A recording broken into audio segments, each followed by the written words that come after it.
The following stream contains mature content and subject matter. Viewer discretion is advised.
Good evening, everyone, and welcome to our second episode of Mage Neon Squall, a game set in 1988, Miami, Florida.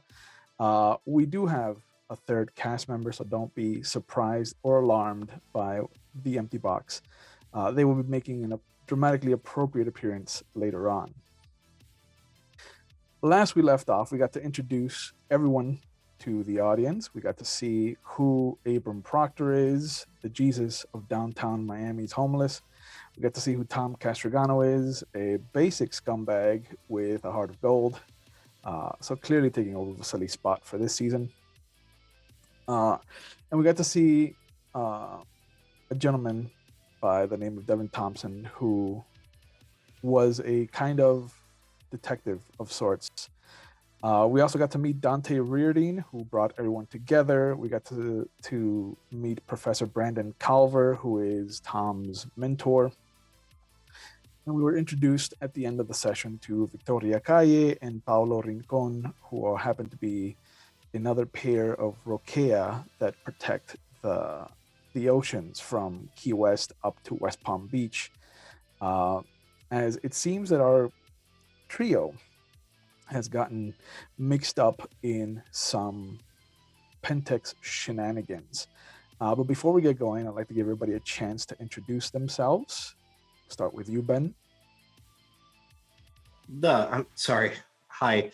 Reverend Ben Powers. I am playing Abram Proctor, the aforementioned Jesus of the homeless.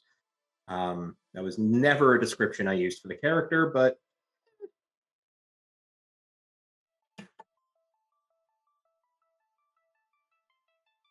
I am Zeddy, playing Tom Castrogano this season. Yeah, I think the likable scumbag works. I think that's not inappropriate. Definitely a musician who knows a few things. Okay. So we're going to pick up a little bit further down the line than when we left off at the entrance to this tunnel that leads to some factory that Dante has asked you to kind of create a distraction for him and his crew. So we are in the tunnel. It is dark. It is huge. It is maybe 25 to 30 feet in diameter. And as you've been traveling, things have gotten strange. There's no smell. There's no scent of fecal matter or waste of any kind. So it's kind of been just a tunnel of sludge. There's been a couple of moments where you feel like you're being watched, but at the same time, there's nothing really to point anything out to you. It's a simple tunnel. It keeps going. You can barely see the maybe 3-finger wide hole that you entered through in the distance from how far you've traveled. And there's a moment where you just hear this clicking noise. And you hear the splashing coming towards you, like something is moving incredibly fast at you. And right when it should be on top of you, that you could see what's coming, there's nothing. The splashing continues past you. And then there's just this growl in the shadows. So, Abram, that's very odd. I don't see that every day. So, Abram will be kind of keeping his eyes out, holding to the path. He's not stopping, and he's not doing that paranoid looking around thing. He's just more made a note of where the sound is coming from and will continue towards the objective. Is Tom distraught at all by the situation? Well, I feel the urge to look out with my senses, and I have one success for being able to see things using my casting. Okay. So you're just using your prime to... Yes. I rolled appropriately, I believe. Yeah, Same your as arete? last time. Yeah. Okay. I have one Yeah. success. Okay. So, what do I see? The moment you kind of blink hard to get adjusted to this new vision that you're employing, you see that the weave in the tunnel has been skewed. This is not something that was fabricated and created. This is something that was willed into existence. There are things slithering through the muck underneath you, slender creatures that are maybe 2 or 2.5 feet long, and you see them just eating each other. They're getting longer as they eat up, almost like one of those little snake video games where it's like they eat something and then the snake, it elongates. Knowing what I know about engineering, I recognize this growth pattern. And I look over to my counterparts and say, this is bad, guys. Something's experiencing an exponential growth pattern. It's going to be very bad very quickly. Yeah. We either need to move or we need to fight now. And We you were see as we were told it was going to be bad So let's Yeah. just And continue on. And wait, Devin? it does get bad because the second you turn to kind of give them your summation of the situation, you notice that out of the thin air, a snout crocodilian, just this long open maw, starts to fabricate itself out of thin air, and it just is over Devin's right shoulder, and you just see the top half clamp down like a bear trap, and it pulls Devin into the nothing. I try to grab his legs real quick before it pulls into the nothing. I try to punch the thing that did it. You hit air as its head is already traveled into the space between worlds, but Tom does manage to pull what looks to be two very nice crocodile leather shoes off of Devin's feet. Oh, irony. Devin. Something to help you with groceries from now on. We will avenge you after I sell your shoes, of course. Oh yeah, those are worth some money. So, whereas in character I'm not a heartless asshole, I stop for a moment. I look around to make sure that nothing else is going to come out and hurt my other companion, who I innately believe is requiring my protection. Yeah. Before I operate further on that thought process, I'm assuming that the same effects I had going in the previous section are still going, given that the duration was weeks. Okay. Yeah. Thank you. Yes. You are safe. So, thank you. Not. So we need to move on. We couldn't save him, but there's somebody else in here that we can, hopefully.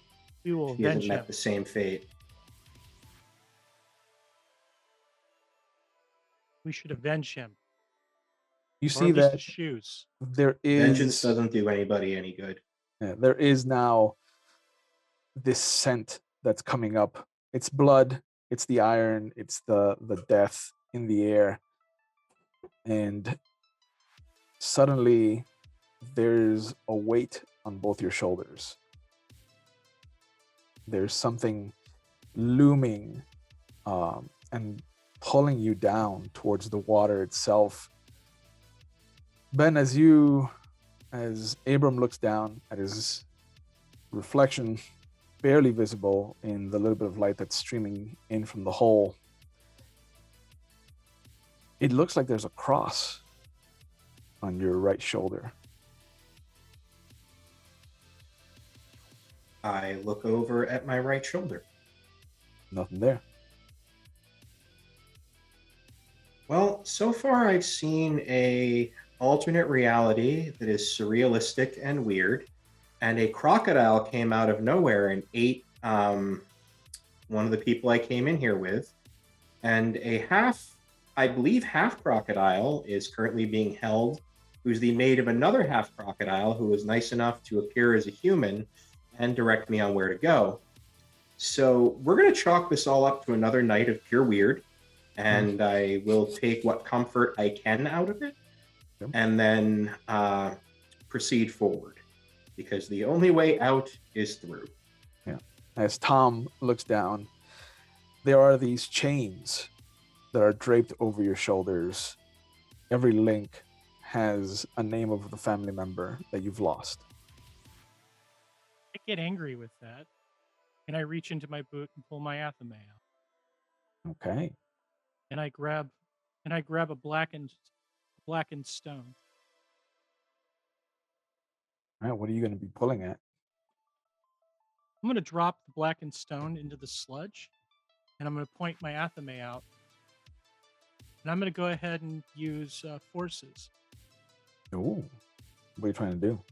I'm going to disintegrate the stone, causing a flash of energy. Full conversion. So are you gonna be trying to be careful not to hurt yourself or Abram? I'm going to point it forward slightly. Okay.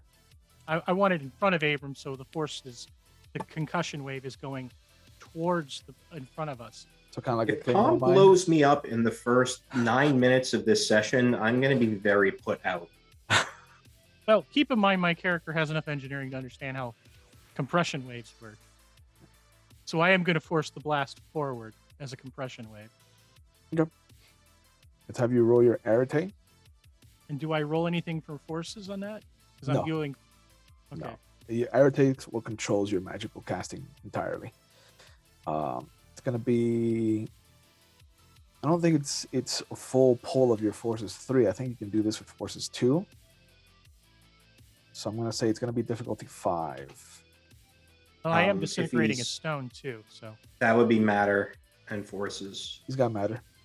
Okay. yeah, I have both. Yeah. So Same difficulty, ST. yeah, it's you've got 2 and 2. One success. Okay. The stone hits the water in front of Abram.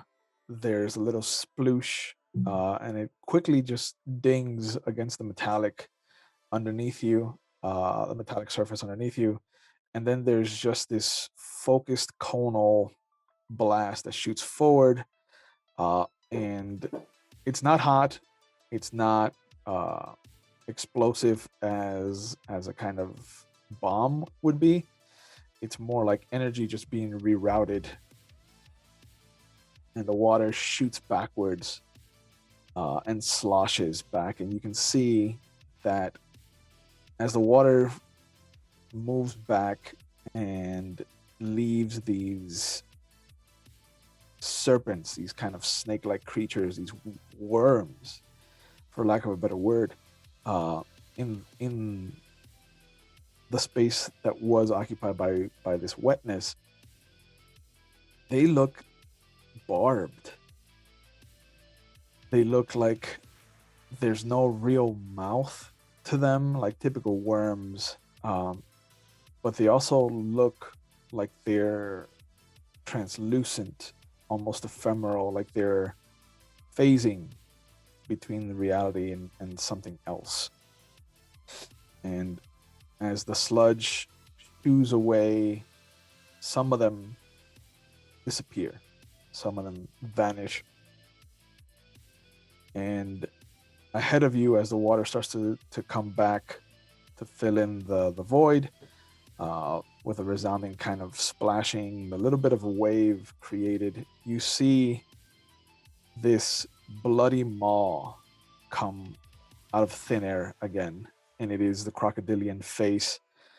The head is crocodilian, the body is far from it. It looks like this anthropomorphic rat has been fused with this crocodilian head.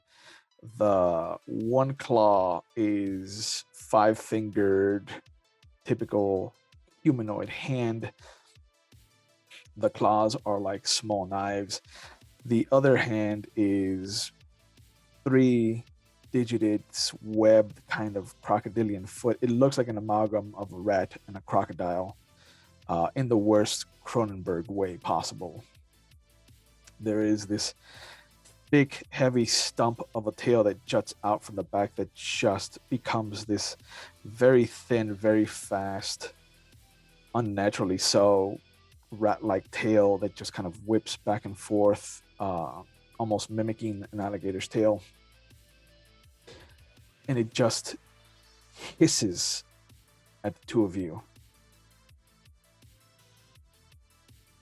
Let us roll initiative, please. How do we roll initiative? It's going to be one die, just one single d10, and you're going to add the total of whatever your wits and dexterity is.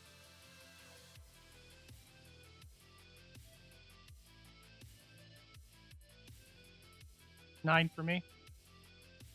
You'd think that I would be prepared and have dice on hand. One moment. That is going to be a... You said wits plus dex plus the d10, or do you want to do the higher of two? No, wits The total of your wits and dex added Yeah. to whatever you rolled on the d10. The D10. Okay. Yeah. So that would be 12. Ooh. Okay. So, good news is both of you get to go before this monstrosity. Well, that's good. Yeah. Bad news is 8's probably still gonna fuck you up. That is not an encouraging thing to hear from the ST, by the way. Just putting that out there. Sorry. You're It's gonna okay. do great. Is that better? I'm going to do fine. No. Power of the Amish flows through me. Well, Yeah. So Abram does go first. Well, this horrible hell beast is currently here. I kind of take one hand and hold, like, try to push Tom back behind me, even if I don't know I'm doing it. And the nail is in that hand. And so he takes his other hand and just punches the creature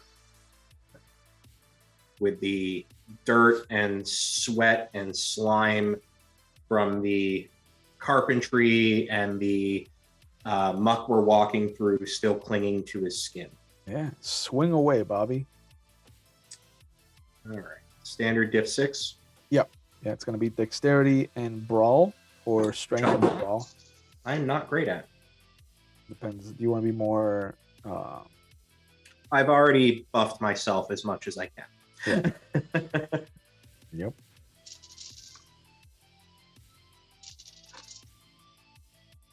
All right, so that's 4 successes to hit, Okay. including my buffs. Yeah. So you're gonna get 3 threshold.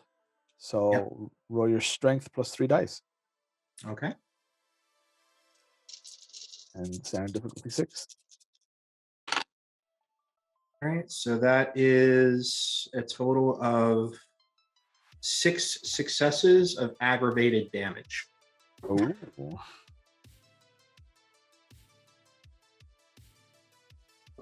Yeah. You The- punch this thing in its massive jaw, and you see that for a split second, your prime infused fist, your magically infused body, just reverberates through it in such a way that you see what looks to be 2 faces suddenly split off from within its maw. You can see what looks to be a female and a male. The female looks to be young. The male looks to be a little older, maybe even Mikasuki, some kind of Native American. He's got that tanned, leathery skin. Definitely would have spent some time out on the Everglades on an airboat or whatnot. And then just as quickly, they shift back into the maw. It kind of shakes itself, and you see the imprint of your fist start to heal up on itself. But that brings us to Tom. I'm going to reach into my pocket and Yeah. pull a piece of ferrite out. No. I'm going to set it on the ground, and I'm going to use the all full 3 dots of forces to draw all the ionization out of the water, creating a chemical reaction Okay. as I charge a magnetic field around me Okay. from all the surplus electrons that I'm removing, Yeah. severing the chemical bonds. This is violent, very, Yeah. very violent. Yeah. Nerd. Engineering. I am literally ionizing everything in front of me and Okay. stripping all the ions out of it to form a plasma in front of me. Okay. So yeah. Whereas I'm using the power of a hard day's work to beat evil into submission. Yeah. And I am literally forming like nuclear bond kind of stuff. So I am assuming I use all of my arete for this. Yeah. It's gonna be all 3 arete. And I'm assuming it's a little vulgar. It is gonna be vulgar. So you're using forces 3 at its full frontal power. With the matter too on it. Yeah, and prime, because you've got to fuel this this conversion. So it's going to that's be difficulty 7 dots. It's 3 dice. But It's yeah, 3 yeah. dice. Right, but I'm using 7 dots. Yeah. It only goes off Yeah. of the highest one you're using, which is going to be forces. So it's going to base your difficulty at 6. 'Cause I there are am no actually Plus using one, a- for, plus 1 for each other sphere. And I'm using a KoFi and also a crystal with this in terms of Okay. the ferrite. Okay. So yeah, so So, that'll bring it down to difficulty 5. Sounds good to me. 2 successes. Okay. You don't need to aim, so I'm assuming you're gonna use both successes for damage. Yes. You don't need to keep a duration, so I'm assuming you're gonna keep both for damage. You're gonna take 3 points of paradox. Ouch. That's Yeah. gonna leave a mark. Oh, Jesus Christ. But the entire tunnel lights up for a split second as all of the electrons from the water are just pulled up. They all automatically become just this conduit for your magic, and you see everything in front of you just ionize. You can smell the electricity in the air. You see this thing just scream out in pain. 2 successes is going to earn you 6 dice of damage. Nice. I assume I have to roll 6 dice? Yep. So you're going to roll 6 dice. It's going to be standard difficulty 6. And every success you get is an aggravated point of damage that I have to soak. There's a crit. Thanks. 9. So that's 1 crit and a 9. So 2 successes. 2 successes. The thing is unprepared for it. It immediately brings up its small little hands. It brings its big snout underneath them. It's almost comical if it wasn't something so dangerous that you've seen it eat already one of your members. Does the air ionize and burn? Yeah. Oh yeah. There's a scent of just burning fur, and the thing is charred like a blackened catfish. You know, that would be really good if I had some hush puppies, I'm thinking.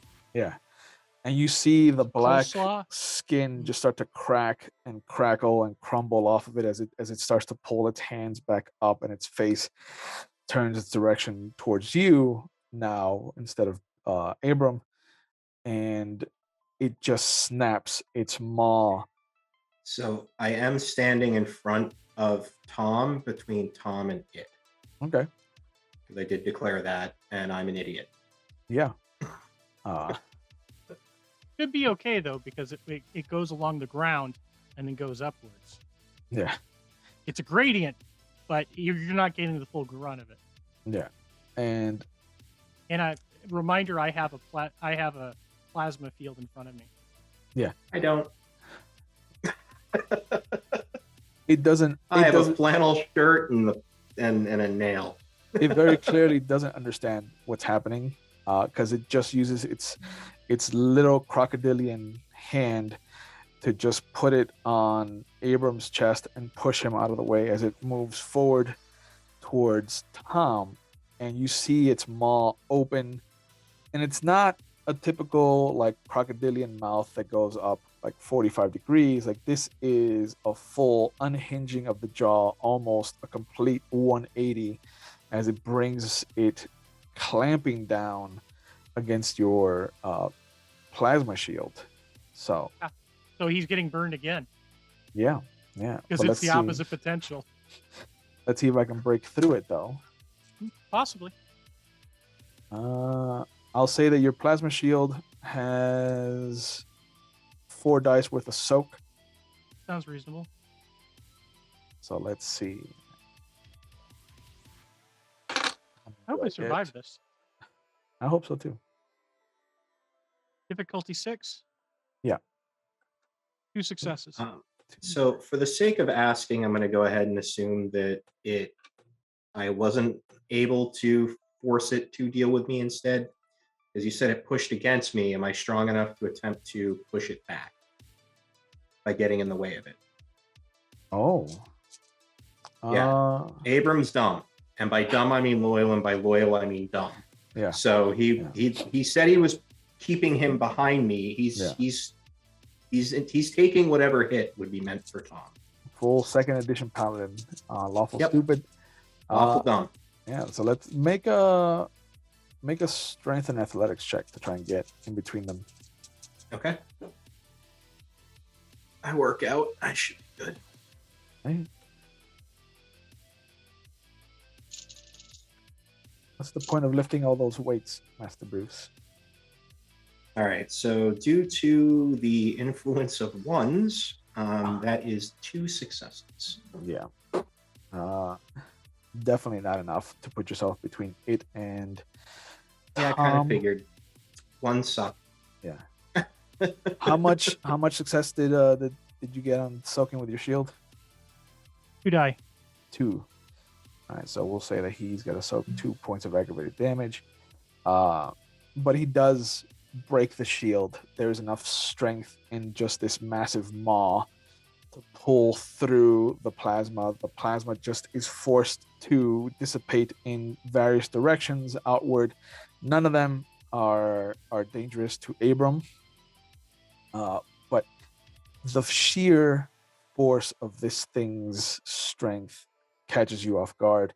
1 point of damage got through after your shield, so you're going to take 1 point of aggravated damage as this thing just scrapes with its frontal teeth. Its pointed, jagged teeth just kind of grabs a chunk out of your right hand side pectoral muscle.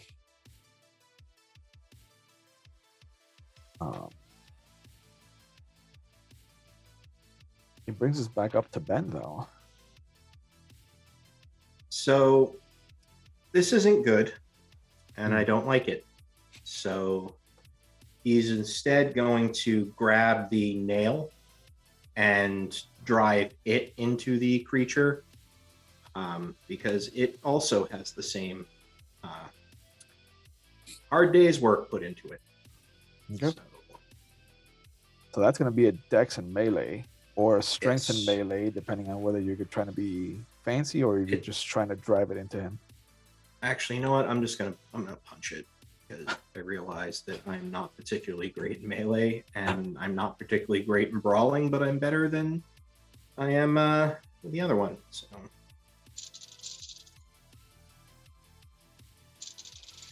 that is 3 successes to hit. Some hobos fight with knives and some don't. It's not a knife, it's a spike. Sure. So 3 successes to hit means you're going to get 2 threshold. So you're going to add 2 to your damage. Plus the effect that I have going. Mm-hmm. Okay.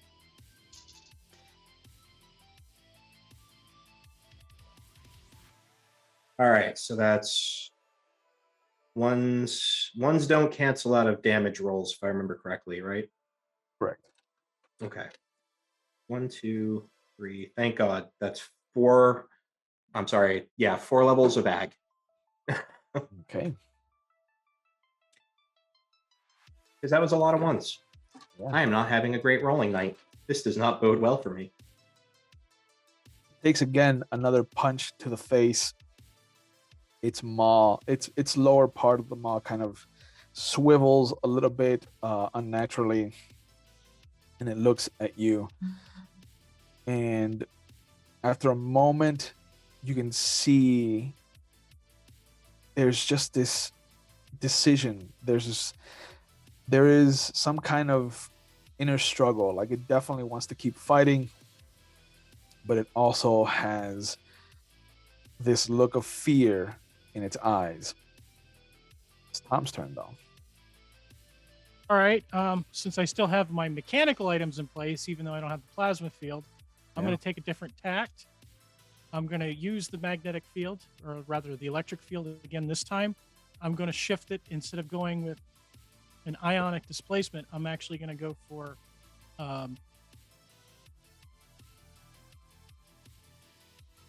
alpha emissions off the solids. I'm going to strip the protons out. Okay. Which is actually going to be an alteration. So I'm going to release alpha radiation towards it, and then all the items are going to change material by one item. Okay. One item is they're going to literally change atomically Yeah. by one number. So you're still going off of forces and matter. Yep. I'm assuming it's still 3 arate again. Yeah. So it's always going to be Arate. If you want to center it on matter this time, I only get 2. But if you want to center it on forces, I have 3. Yeah. No, your Arate is never going to be lowered by whatever your whatever sphere you're using. I am still focusing though. Yep. So it will be a difficulty 6 this time. That sounds fair. Uh, And hopefully the vulgarity doesn't kill me. well, paradox. You're racking up that paradox awfully quick. I might be sitting out the rest of the game if I don't survive this. Luckily, you're going off of matter, which is lower than your forces, so you're only going to take 2 paradox this time. Well, I have a crit and a 7, so that's 2 Nice. out of the 3 dice. That's pretty good. You say I Yeah. took two paradox? Yep. Oh, I'm gonna have to find a way to bleed some paradox off. Yeah. Yeah. Otherwise, Luckily, your familiar can eat up most of that. I don't have a one. familiar yet. Aww. Oh. Hopefully, if I survive this, I will. So again, you're blowing. I'm assuming you're going to blow all your successes on damage. Yes. All right. And this so will be radioactive in nature. yeah. So roll 6 dice again. And for the love of Pete, stand back and don't get hit by this. It will kill you. I'm doing my level best, okay? And besides, the power of the Amish protects me. Mhm. I have a long rusty nail. I'll be fine. Right. This will actually do genetic damage. I have a long rusty nail. I will be fine. Yeah. What's difficulty 6? 6. And a flannel shirt, okay, Tom? 2 Do successes. your worst. 2 successes. Yeah, I'm full blown journey right now Yeah. on dice rolls. It is a don't stop believing kind of night. I've gone straight to loving, hugging, and squeezing. Oof. Yeah, you got to go your separate ways with your dice. Exactly. But you blast this frontal cone again of just this radioactive energy. You are pulling at every single scientific ability that you have in your repertoire, and this thing is just taking it in stride. It is like throwing rocks at a Chrysler building. Like, it is not feeling it. It is not getting wound up in it. It is not suffering what it should be suffering for what you're doing. And in fact, you see some of the burned flesh that you ionized before start to heal up in front of you. Wow. So Abram at this point just extends his arms out and smiles and says, "Come on." It looks at the two of you for a moment, and then it looks down at the little bit of liquid that's underneath it. And as it does, it steps back towards the darkness, and you see it shift out of existence. Can I attempt counter magic? I don't know if it's using it. I know it's not out of game. It's doing kooky werewolf stuff, but yeah. Do you have spirit? Do you have the spirit's sphere? No, just prime. Okay. The angels don't talk to me. All right, you can try it. It will be a difficulty 9, since you don't have the sphere, and you're No. Okay. Nah. Don't care enough to. I don't want to risk the paradox. Okay. I don't roll magic stuff unless I absolutely have to. So Nope. no.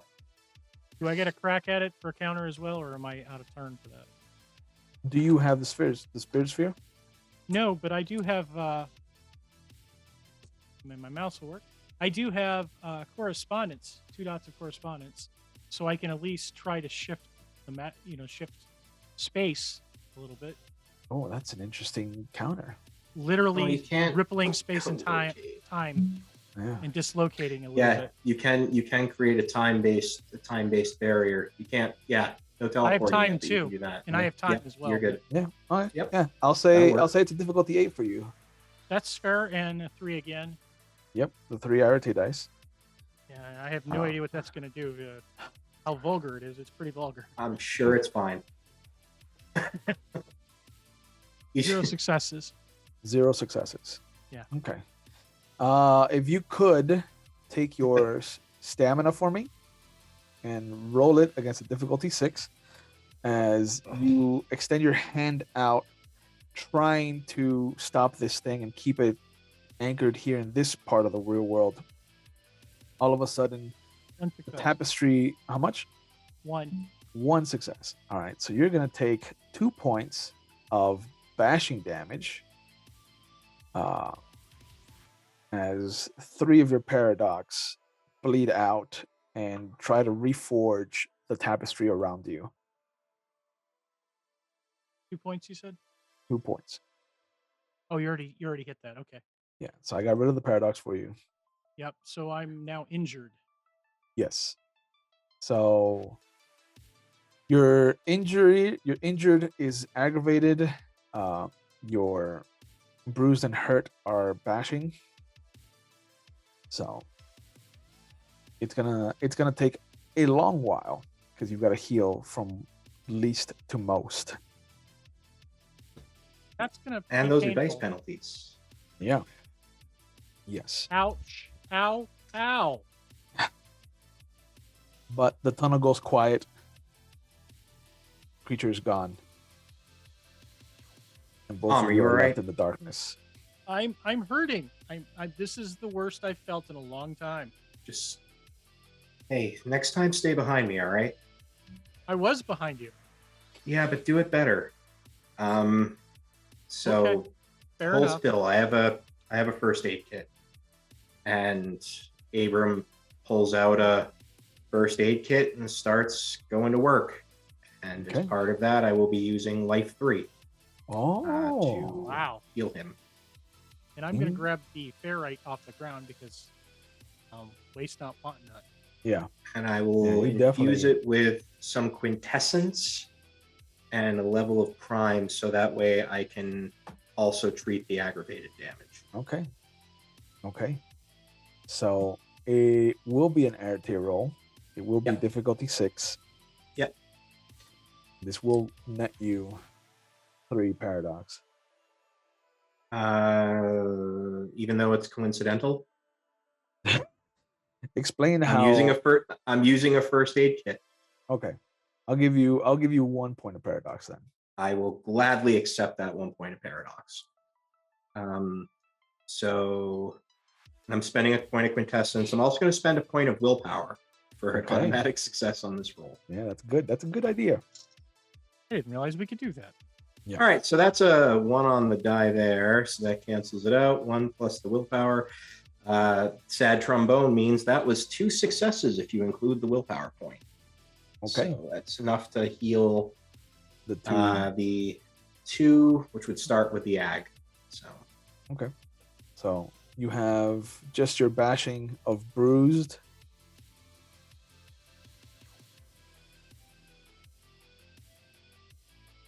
and for just a second while he's winding the bandages around you, the nail that is back in his belt, you can see drips a little bit of what almost looks like blood that is freshly coating the tip of it into the water below.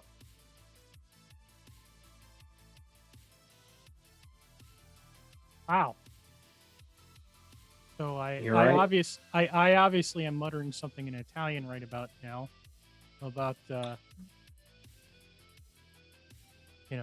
Lord and Savior, going wow. Well, it's not Dutch, so I have no idea what he's saying if it's not in English. So I kind of pick him up. Are you good to keep going? Do you need to turn back? No, I'll be fine. I just have to be a little more careful about how obvious I am in uses. Yes, yes, you do. I don't know what it is that you're doing, but it seems to hurt you as much as it's hurting other things. So stop it. Unless you absolutely have to, don't keep doing that. It looks like It's the it's not. chaos. I'm telling you, the chaos is it's a curse of mine. Well, I don't know anything about that. I just know that it doesn't seem to like it when I punch it. So let's go. We still have work to do, and we can't really afford any more delays. Okay, so with that, I follow you. And As the group's paladin will take point and then continue moving. as Abram starts to put things away from his first aid kit, you close it up, you put it away, and as you stand up, ready to lead this expedition forward, you notice that the tunnel's gone. You're what looks to be on some cliffside plateau. There is this clear break behind you that you can see out into what looks to be sunset and some kind of city in the desert. And after a moment, a bush near you catches fire. This is strange. I have learned to accept strange as a thing, though, tonight. Yep. So I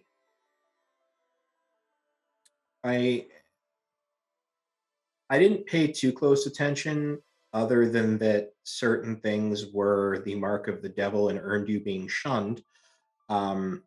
Does this call anything to mind from my studies in the church? Not so much the church as much as the movie The Ten Commandments. Gotcha. Never saw that one. We didn't have movies. So I instead look around. This is very confusing. Yep. And then you see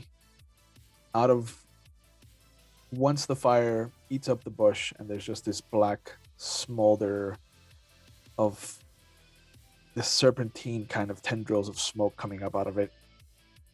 You see the image of the very dirty white linen robes, the red lines that go down the shoulders on either end, the darkened skin of what must be a life of desert living, and just this long black hair and these very soft eyes as this man who is very meekly about 5'4", 5'5", just comes forward towards you. Hello? You're not really a crocodile too, are you? No, I am no crocodile. Please, have a seat. Where's Tom? He's hurt and I don't want to leave him alone for too long. He is not alone. Neither are you. Fair enough. It's been a night of very odd things. I look for a rock, and without even kind of realizing he's doing it, he kind of gestures for the other guy to sit down. And how can I help you, friend? He sits down across from you. Please. Abram Proctor. He I extends his hand, smiles. I know who you are, Abram. And he takes your hand, and he's very gentle.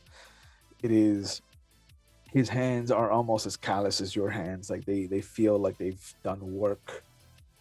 And he's like, please, take off your shoes. Let me wash your feet. Friend, I've had a long day, and I wouldn't wish washing my feet on anybody right now.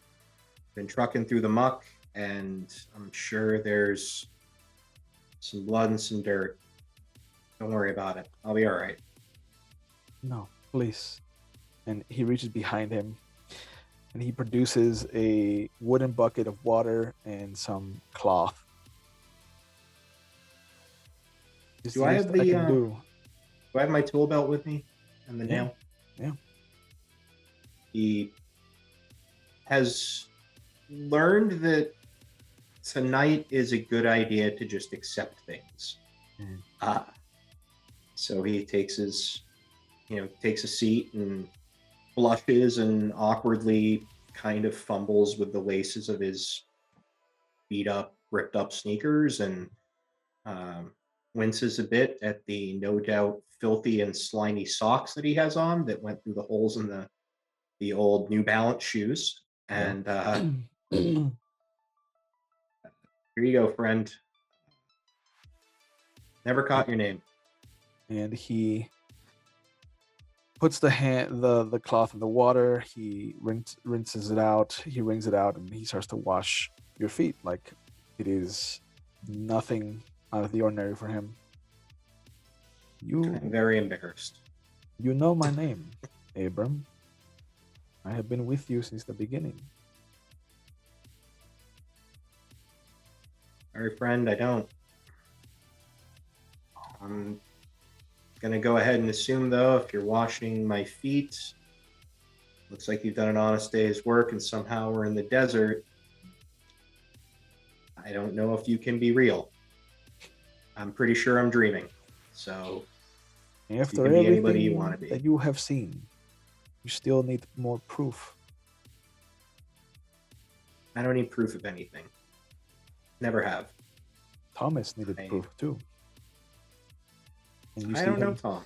hold out his left hand, and there's a hole in it that looks almost like your nail could go right through it.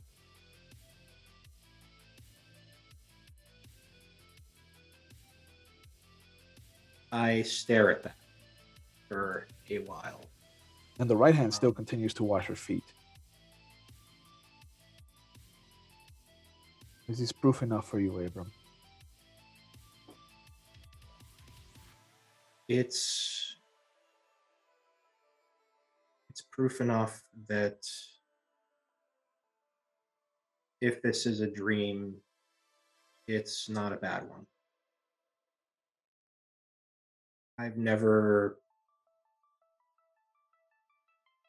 I don't disagree with some of the things that I've heard about you. I disagree with some of the people that have talked about it. And I don't want to be rude since you're washing my toes and all, but if you are who I think you are, then you have some explaining to do. Because things are really, really bad. The message, Abram, has been untarnished. But my messengers have wavered. This is true. Are you wavering, Abram? I don't have a path to waver from. Just do my best. Oh, but you That's all any of us can do. You do have a path, Abram. Everyone has a path.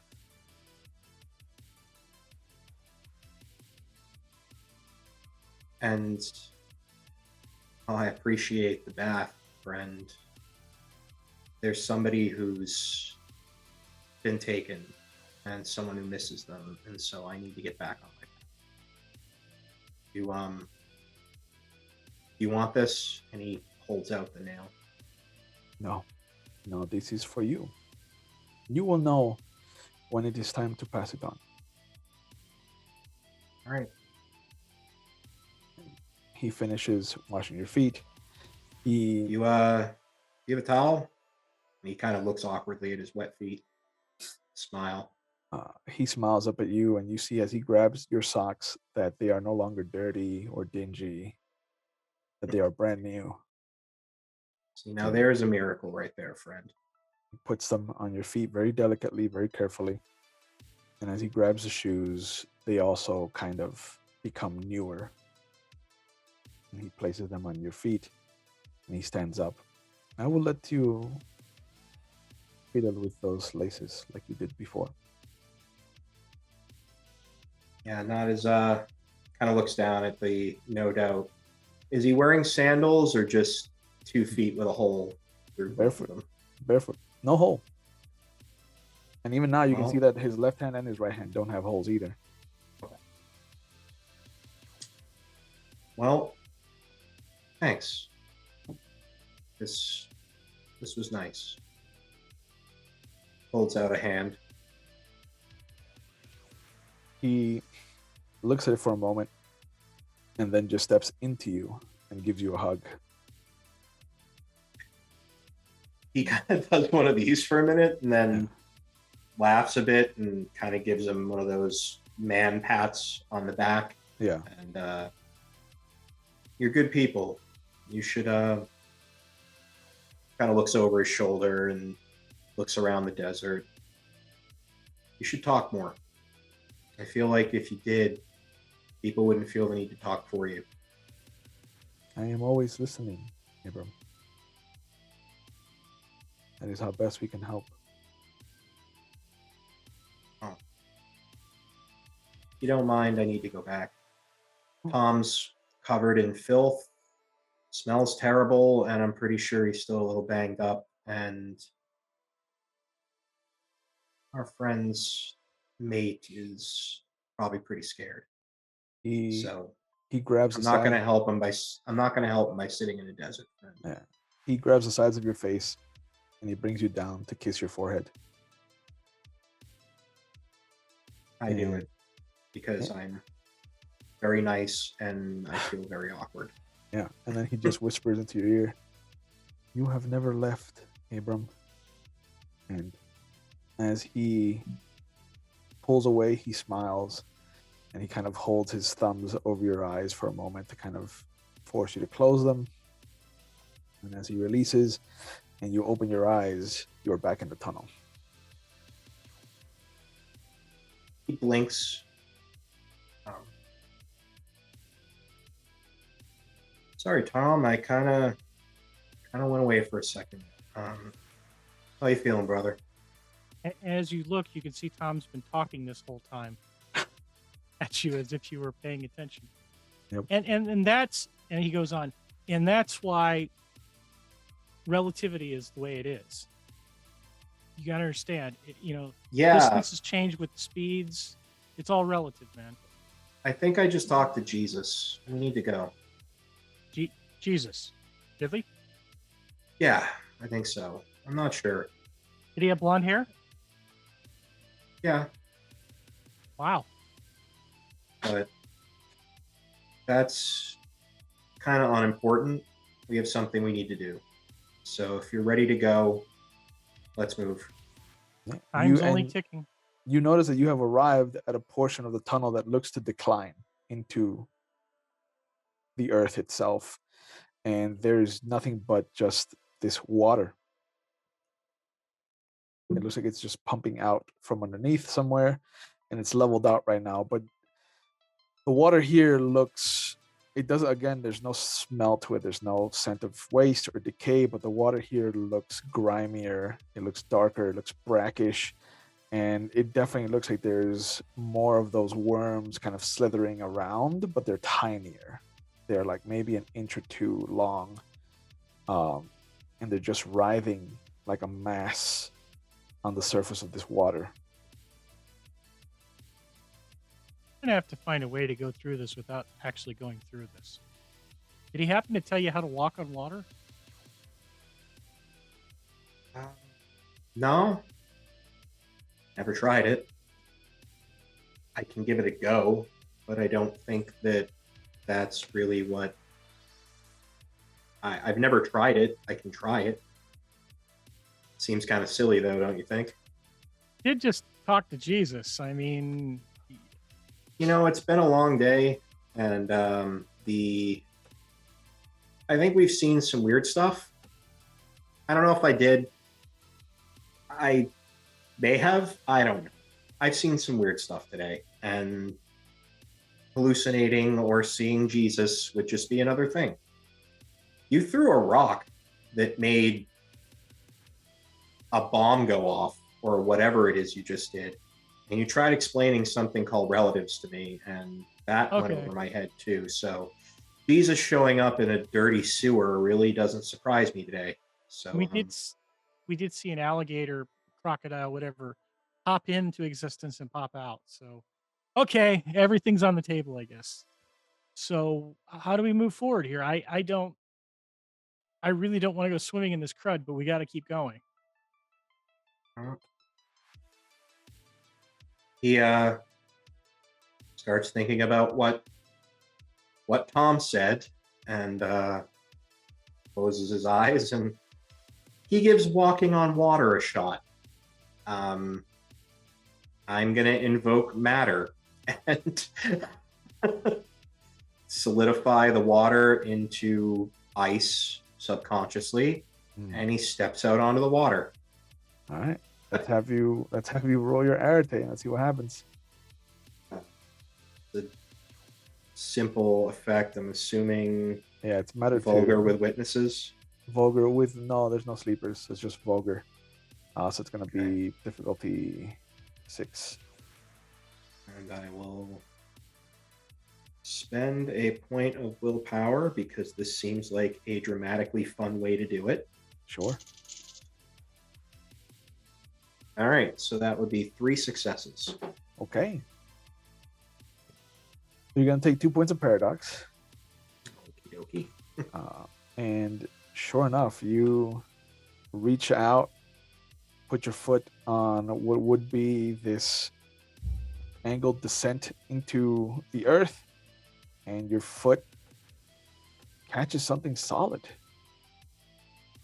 And there's nothing for a second, and then he kind of looks down and has this giant childlike grin on his face. I can't believe that worked. Tom, and he kind of tests his feet for a little bit, and then without really thinking he did, kind of does a little bit of a dance, like a little bit of a jig, and sees he's not sinking. No. In fact, as you're dancing around, you can hear some of the worms being squished underneath your weight.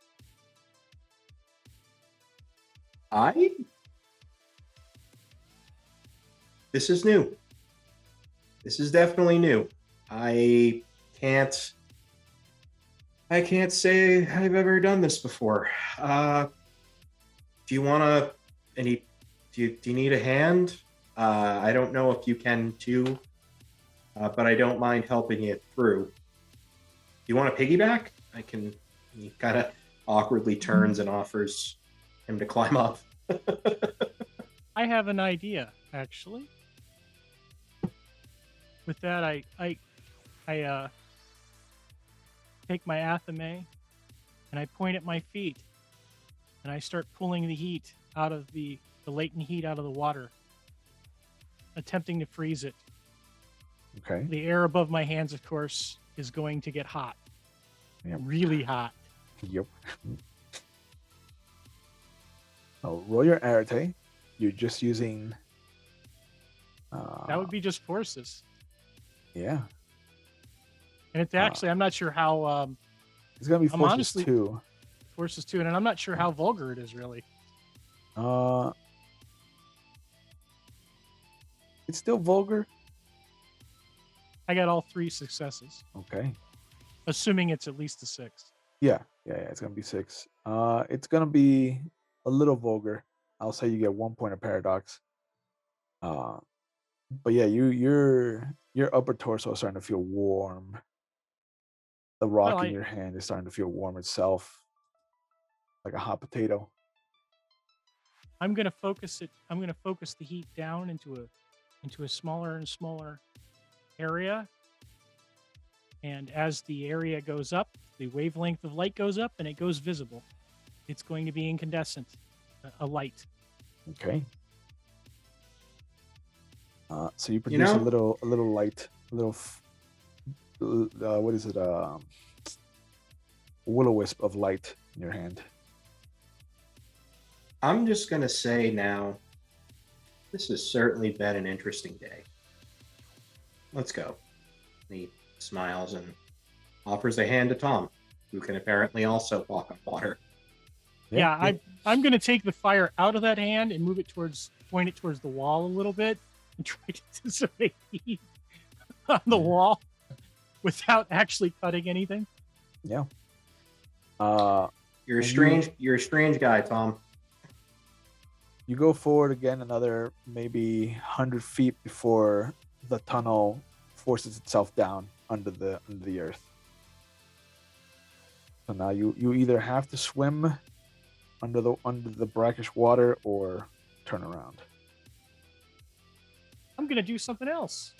Hmm. And as I'm freezing the water underneath me, obviously the latent heat is coming out of my hand, right? Yep.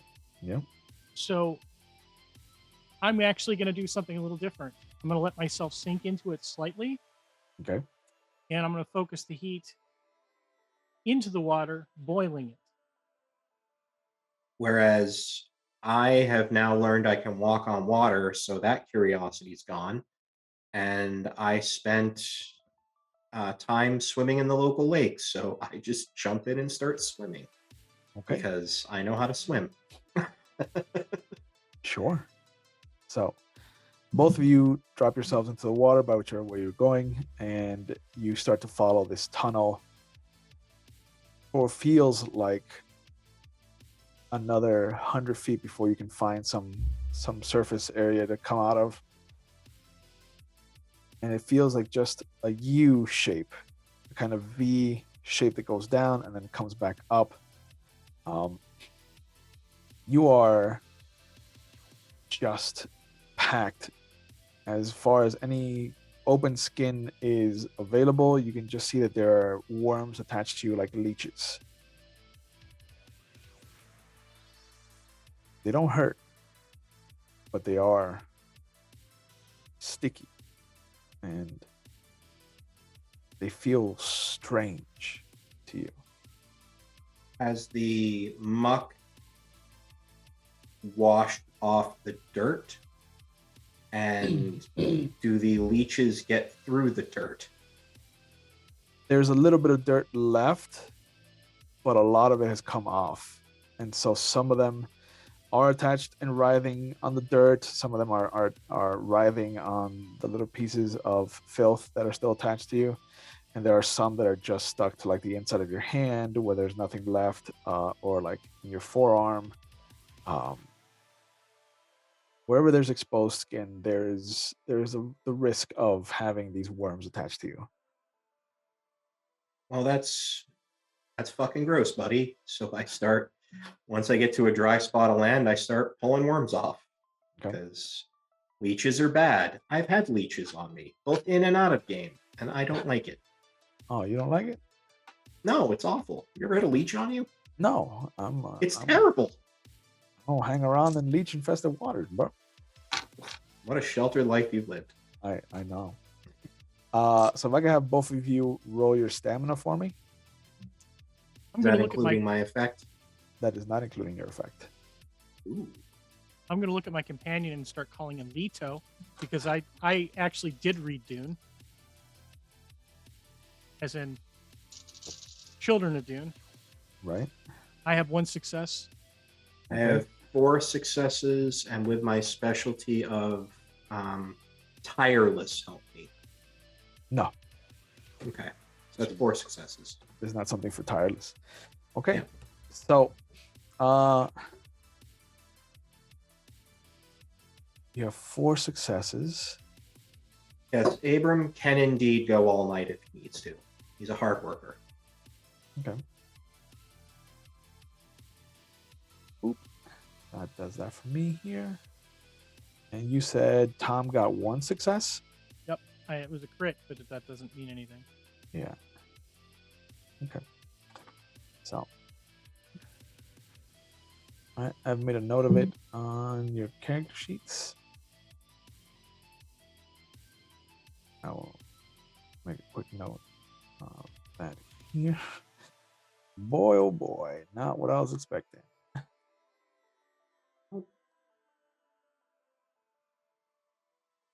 That's Okay. Oh So- man, that's unfortunate. Oh man, yeah. Oh, fiddlesticks. Do I feel Yeah. weird? Not at one, no. Okay. But you do notice that as you're ripping them off, some of them that you remember being where they are not there when you go to rip them off. It's like you know that there was a couple of worms on your forearm, and as you rip them off of your the back of your hand, and then you turn your arm around, like they were gone. And the same thing with Tom. Like Tom could see some of them on the back of his hand, and as he removed those, whatever was on this palm has disappeared as well. Would I be able to sense and or remove them with life and prime? Make an arity roll. I'm assuming this is not considered vulgar. It is not vulgar. No. That is diff. What's the diff? 5. Then that's 3 successes. Okay. You stretch out with your life, trying to figure out, where they might have gone, whether they slithered into your skin, or into like a different part of your body. And you don't sense any of the worms with life.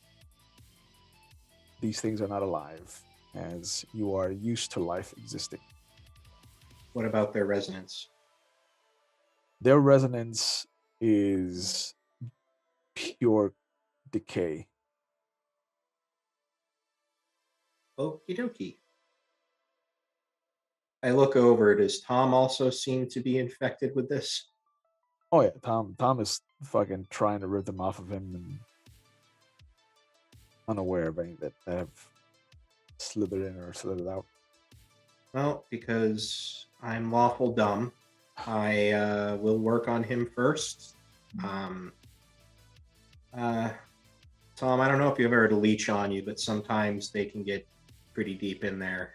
And he takes the point of the nail and just gently kind of starts scraping at the skin, and I'm going to try to force the taint out. Giggity. Using funneling quintessence into there to help draw them out. Okay. Basically a life prime effect to restore his pattern. Rub his taint. The plan. He said yes, so consent has been given. Consent is key. Yeah. So you're just gonna go straight off of prime then, is what I'm saying. Yeah, since life, it's apparently not altering our physical pattern. Yeah. I guess straight prime.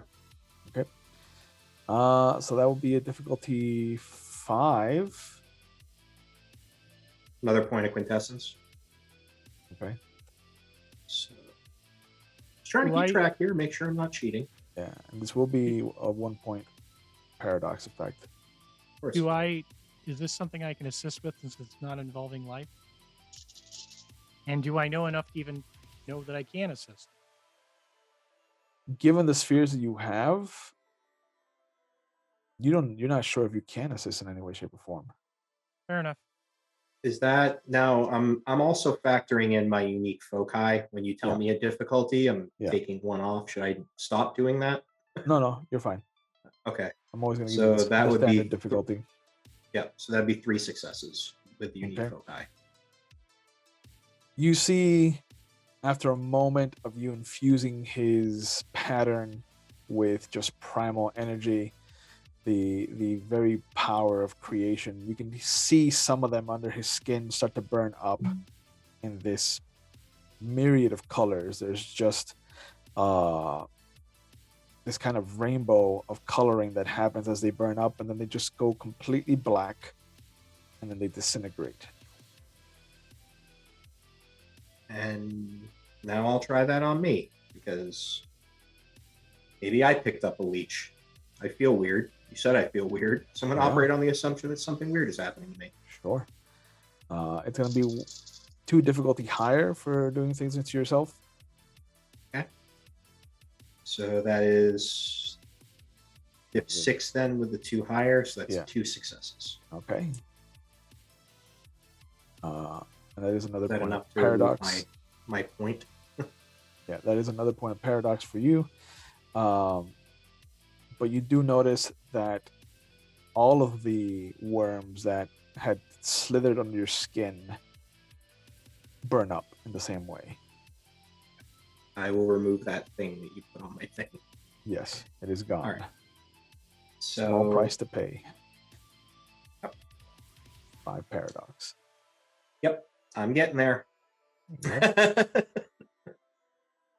All right. So with that in mind, he seems like he's mostly okay. He's bruised and looks like a little sickly, but he seems to be all right. That's one of my concerns.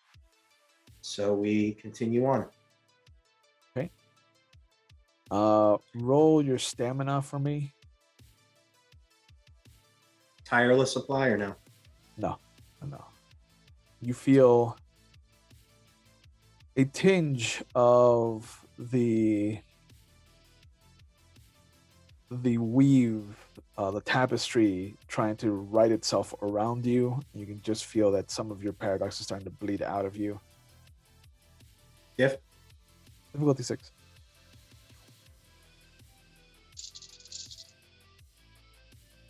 that's 2. Okay. You managed to soak the damage that it was doing to your physical manifestation of the tapestry. And 1 point has bled away. I don't like paradox. Paradox is bad. Yeah. Not a fan. Don't like. Yeah. All right. 10 of 10 would not recommend. No, not a 10. Bad. Yeah, you find yourself in what looks to be this facility, this room where barrels of this very liquid are being filled. You can just see that there are worms all over the barrels. Like there are thousands and thousands of these things in each of these barrels, and they're maybe like an inch, half an inch in size. You can see that there's different labels for different barrels. Some of them are going to a fast food joint and they're marked lard. Some of them are going to a shoe company and they're marked plastic and reinforcement. And there's just this gamut of stores that you recognize that you had no idea Pentex was outfitting. And this isn't good. These things were in us. I think a couple of them are still in you, and they're filling these, and these are going out everywhere. We need to find her, and we need to destroy this. This can't be allowed to exist. We have to stop this. We have to destroy this. This is clearly not a good thing. I've got some ideas, but I'm going to have to put together a ritual for it. It's going to take me some time. A what? I'm going to have to take time to plan this out so Okay. I don't die in the casting. Right. Sure. Let's move on. Okay. And because I'm awful dumb, I start calling out her name because I feel like we've reached the right spot where she is. yeah, and sure enough, you see a couple of guards kind of look in your direction. Who the hell are you two? And We're here to talk about your cable. I understand you're having some issues with insurance. No, seriously. My name's Abram. This is Tom. We're looking for her name was Elizabeth, right? Yeah. And We're looking for Elizabeth. they look at you for a moment, and they both pull their sidearms. And as they come towards you, I think this is a good time to go to break.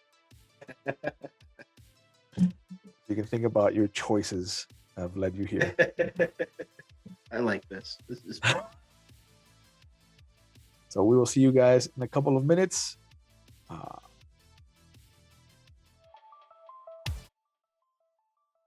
right, everyone. As you can see, we've got our third cast member up and running. And so that we can catch up, I think let's go back to the morning of this day of June 22nd. We find Lydia in the morning in her studio, just upstairs in her apartment upstairs. The soft sound of Electric Light Orchestra's Evil Woman has come on Coast 97.3 FM. It is supposed to be a good day. It is. What do you think Lydia has planned? I know that you said that you have some ladies' night thing to go to Yeah, tonight. tonight she's going out with some girlfriends to one of the nightclubs. What's the day look like for her, though? The day, though, she's got a couple things going on at the studio at the beginning of the day, and then in the afternoon, she's actually going to the senior center with another dancer that she used to do some troupe shows with, Julian, and they are doing a group lesson with the seniors there at the activity center. Okay. So we catch you just after breakfast. The radio, would you still have the radio on for breakfast, or would you? No, if ELO's playing, she's changing that. Okay. Straight out of there.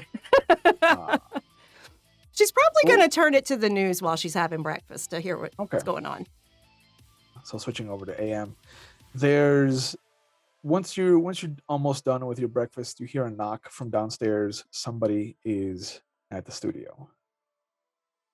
Okay. She'll set her dishes in the sink, knowing that she'll come back and take care of them later, and go downstairs to see who it is. There is a familiar face standing outside, and there is an unfamiliar face standing next to him. The gentleman you remember from your exploits a couple years back, once you were out on Chrome at the Homestead facility for the mental health. It's Daniel Thatcher, not in a wheelchair, standing upright with a cane. And there's a young lady, brown hair, almost auburn hair, looks to be maybe late 20s, wide-eyed. She is definitely someone that doesn't look like she's been to the beach ever. She has overalls, what looks to be a Queen Night at the Opera shirt underneath, and a couple of tools sticking out of her pockets, like a hammer, a wrench, and a couple of pliers of different sizes. But he waves excitedly when he sees you coming down the stairs. Lydia stops mid-stare. Mm-hmm.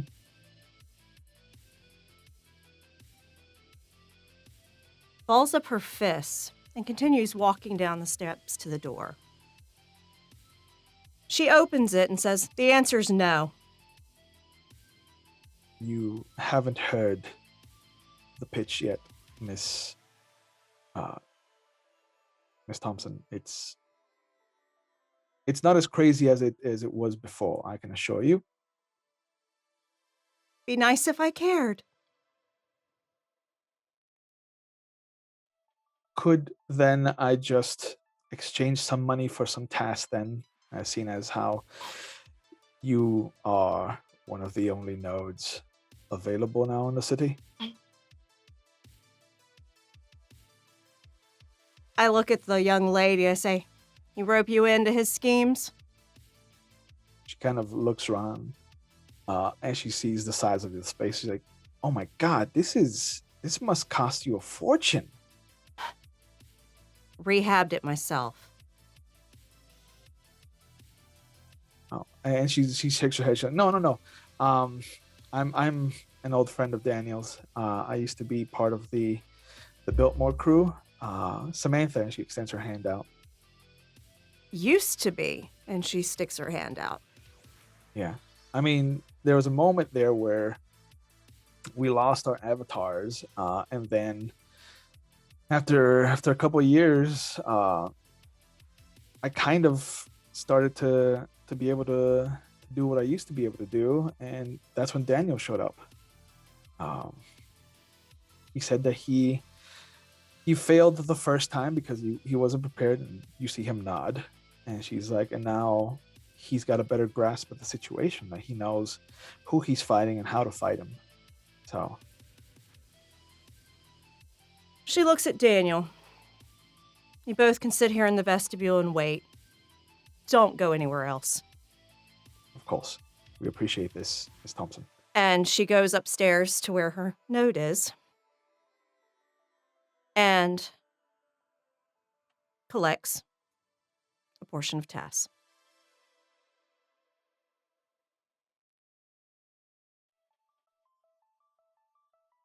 They are sitting on the couch that you have there.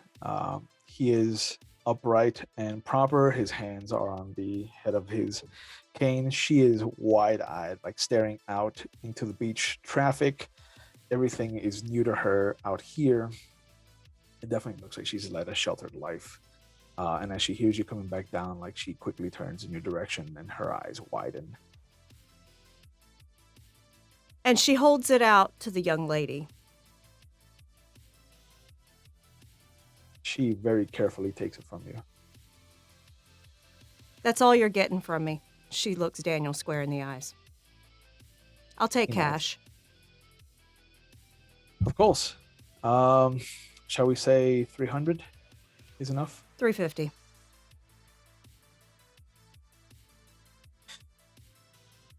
All right. Would you take a check then for the 50?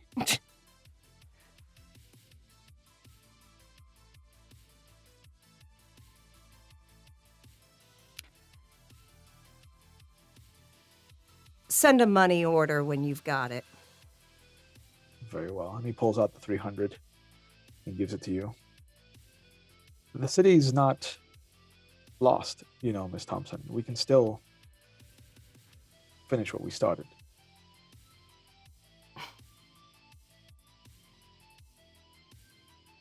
To you, it may not be. To me, it is. Have a wonderful day. Very well. I hope Mr. Gaines doesn't turn his attention to the beach then. I would hate to see what you've worked so hard for destroyed with his greed. Leave. Of course. Come along, Samantha. And you see him push himself up and he walks to the door. She turns around. She's like, "Bye, miss. It was nice meeting you." Pleasure was all mine. Be safe. Especially with that one. He's like, "Daniel? He's a teddy bear." Bears have claws and teeth. And she shuts the door. Okay. And once she sees they have left, she actually punches the door frame. Okay.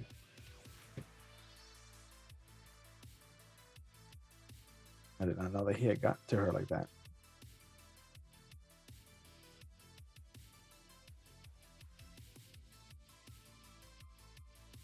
I avoid them for a fucking reason.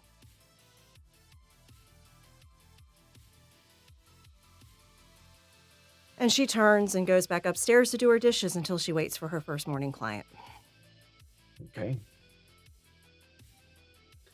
You see that everything goes by uneventfully until about lunch when you're about to head over with your friend, and a couple of women show up. 3, in fact. And one of them is very clearly the leader of the other 2. She's dressed very 80s business. She's got the big shoulder pads, the power skirt, the jacket, and the little kind of ascot tie. The other 2 are a little bit less formal. One looks to be in jeans and a t-shirt. The other one's wearing a hoodie and just kind of eating one of those little plastic cups of ice cream with a wooden spoon. And the young lady that's the power broker kind of steps into the little foyer that you have. Are you Miss Thompson? Depends on who's asking. And she hands you a business card. And it just has her name, Samantha Bowers, and on the back it has an address that looks to be somewhere in Coral Gables. She goes, I represent a trust, and we hear that you have access to something that we would be very happy to pay for. I have no idea what you're talking about. She nods. We have it on a good authority, Miss Thompson, that certain people can come here for services rendered.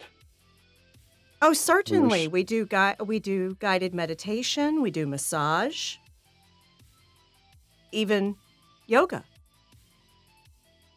You can see now that her smile is starting to feel like it's being worked at to be kept. Of course it is. And she says, No, I don't wish to mince words, Miss Thompson. I definitely mean something more esoteric. I'm going to roll with mind on her, Okay. and I'm going to put a thought into her head. Dang. Run while you can. Okay. So that's going to be a simple Mind 3 effect. Hmm. They don't count as sleepers, so it's going to be coincidental.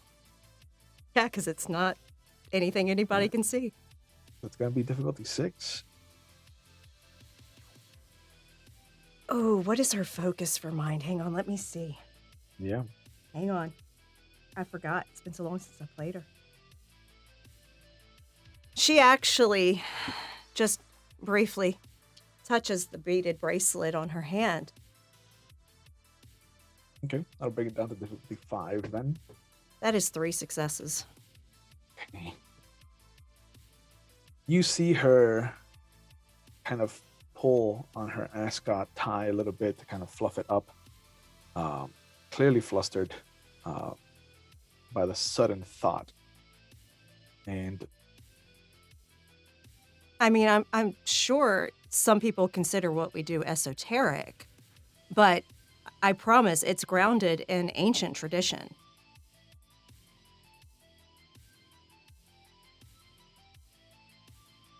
I understand your hesitance, Miss Thompson. I will pass along your thoughts. And she very clearly raises an eyebrow as she says the word to my employer. And Do tell Mr. Gaines I send my regards. of course.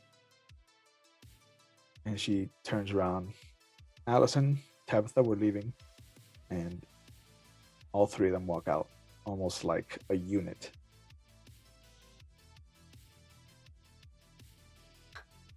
She calls up Julian and cancels. Okay.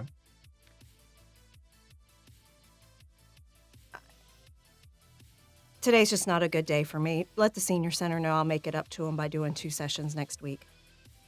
Okay. Thanks. Sure. Thanks. She closes down the studio.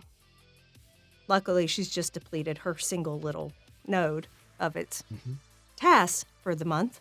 So, yeah, it's even if they come and raid it, they're not going to get shit.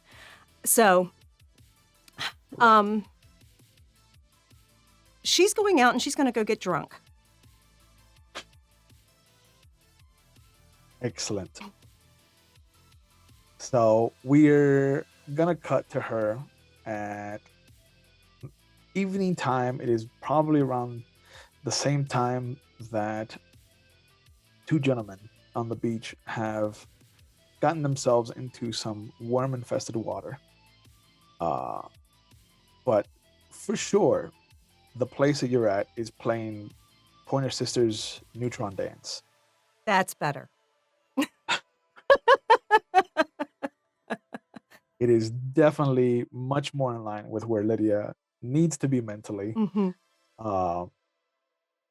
And there's just this energy in the club. It's not just that the beach has been known for its nightlife, but something's off today. Like something is really trying to course correct what happened in the morning. And as the electric chorus is about to kick in again for the second time, everything goes quiet. And you're back on that familiar lake. You can see that one kind of streak of black feathers on the swan as it approaches you on the lakeside. And it just hovers on the water. What is it? It looks sheepishly down at its reflection.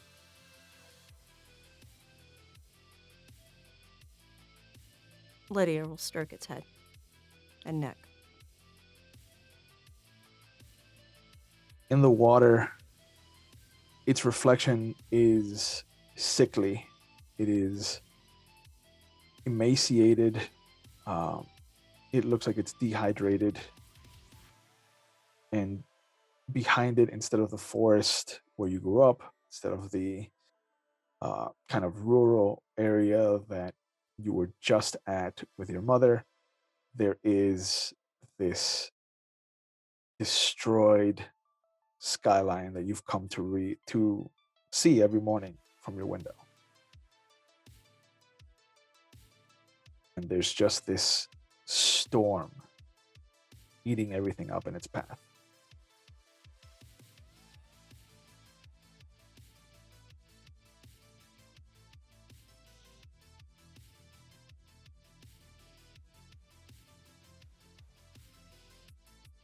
I can't stop it. You see it shakes itself, and as the ripples wash away the reflection, you can see people you've never seen before standing on the beach edge, trying desperately to hold off this storm. You can see an older gentleman, balding, a little bit of a beard, just these belt of potions, and he's just kind of drinking one, handing one off. There's a gentleman, blonde hair. He looks to have one of those little ball-bearing chains with the Miami Police Department badge hanging on his chest, flapping in the wind. It looks like a Vice detective. There's a couple people that you do recognize. There's Anita, there's Alistair. They're on the beach. You see Vasily on the beach, and two more people that you don't recognize. And with them is Daniel, Samantha. You can see what looks to be Professor Vilden, and even Bashir Toussaint is there.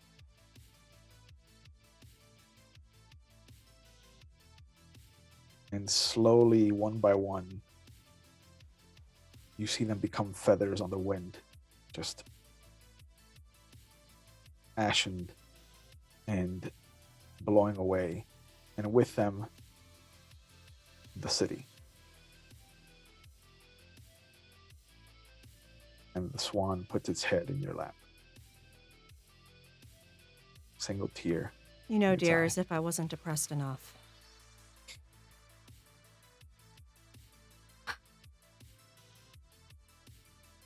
You know this city's going to kill us, right? And she tries to looks pull up. herself out of it. It looks up into your eyes, and there is a glimmer of hope in its beautiful big brown eyes. Glad one of us still has it. And she pulls herself out. She's used to this situation with her avatar. Yeah. You come out of it, and Phil Collins, Philip Bailey's Easy Lover is playing. People are dancing. You're still in the middle of the dance floor. You're drinking your hand. And there is a little, not a ring, but like about 4 or 5 feathers, long, elegant white feathers, except for one that is black around your feet. Lydia picks up the black feather and walks out of the club. Okay.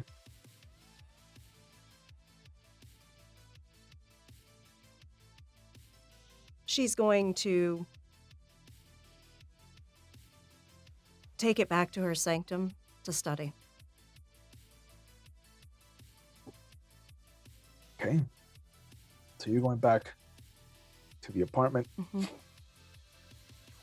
As you go back to try to figure out what this one black feather is, we switch back over to our 2 intrepid heroes as they are about to face off with 2 guards who come down the stairs, guns brandished. What are you doing here? You're not supposed to be out here. We're here to check your cable. That's not why we're here. I'm looking for Elizabeth. Her husband's concerned about her. I love and the we'd the like to take her Laurel with and- us. I love the Laurel and Hardy. We're here to do this. No, that's not what we're here for. Well, I'm here to check your cable. And one of them, you see him grab this big old walkie-talkie off his belt. I have 2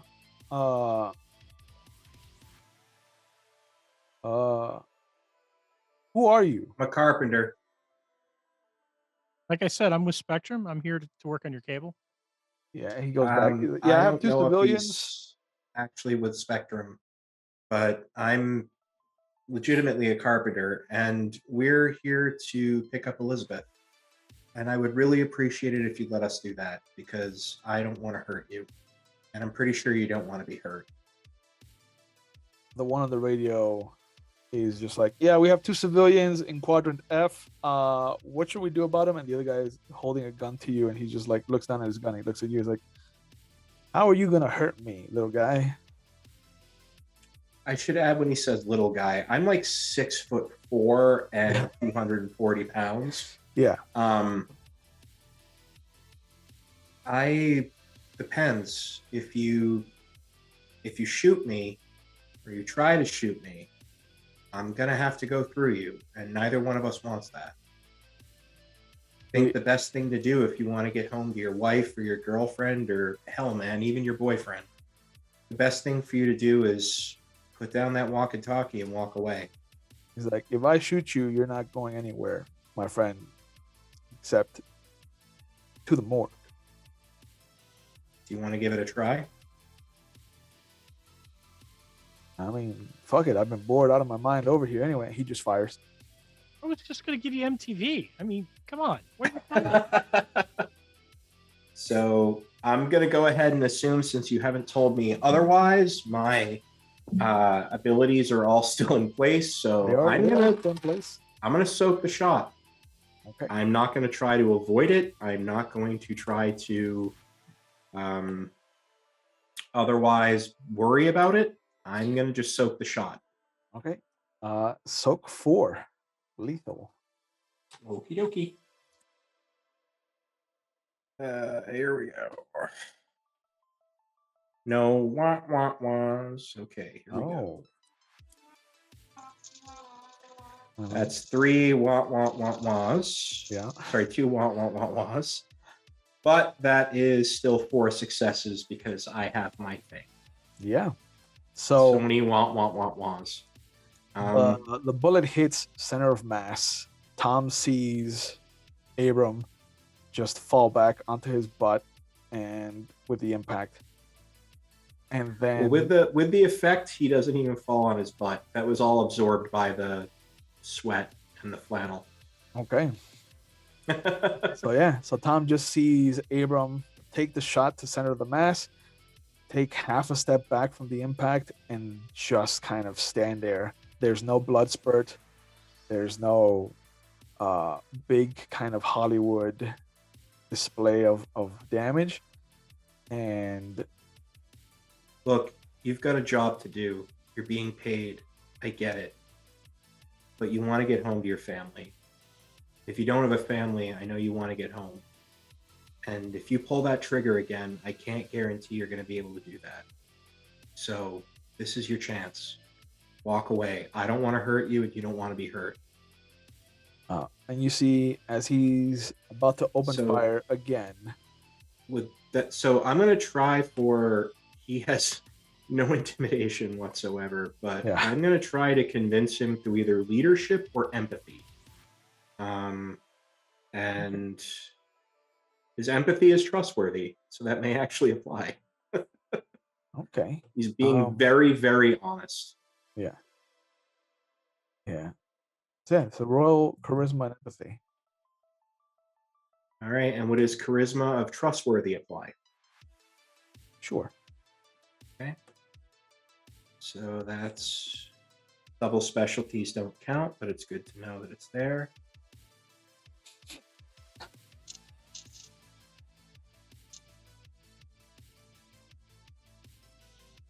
All right, that is with the specialty 7 successes.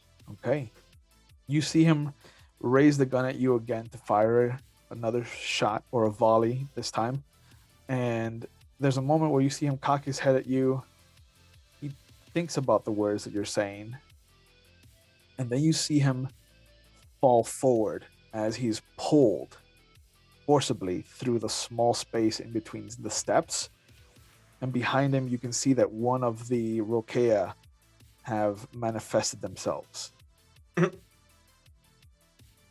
And the other one screams out, Jock, what's wrong? And behind him, you see the air ripple, and this man shark comes out of thin air and just bites onto the one with the walkie-talkie and just thrash him about like a chew toy. The one on the stairs steps forward. Yeah, the one on the stairs steps forward and just kind of puts his weight on the neck of the one screaming in pain because he just had his legs pulled in between a space that they shouldn't fit through. So this monster thing just started biting the people that were about to back down and not shoot me. Yes. Then I scream at them to get behind me. The nice Pentex guards, I tell them to stand back, and I lunge at the thing with the power of my big burly arms because I'm a lawful idiot, and even Pentex guards who are about to surrender deserve the protection of a lawful idiot. Sure. But yeah, you rush forward just in time to hear the crack of the neck. The other guy has stopped screaming and is just gurgling, probably choking on his own blood. And go ahead and roll your dex and brawl to punch this Rokea. Okie dokie. This isn't going to be a good night for me. Call it a hunch. And you burned off the taint, so you can only I go up burnt from here. off some taint, but my taint is still intact. Oh, you know just what to say to a guy. Well, when you project what you're looking for, total is 3 successes. Okay. You punch and your hand scrapes against the shark skin. It grinds against it like sandpaper. It doesn't feel like you did anything to it, and it kind of looks down at you. Well, that's 3 successes to hit. So you're saying the prime Oh. damage didn't hurt it? Sorry. Yeah. You hit it. You do hit it. I thought that was just yeah. damage. So that's going to be 2 threshold. So roll Yeah, your strength plus 2 dice. The prime rending pattern is still in effect because a hard day's work is the key to success. Correct.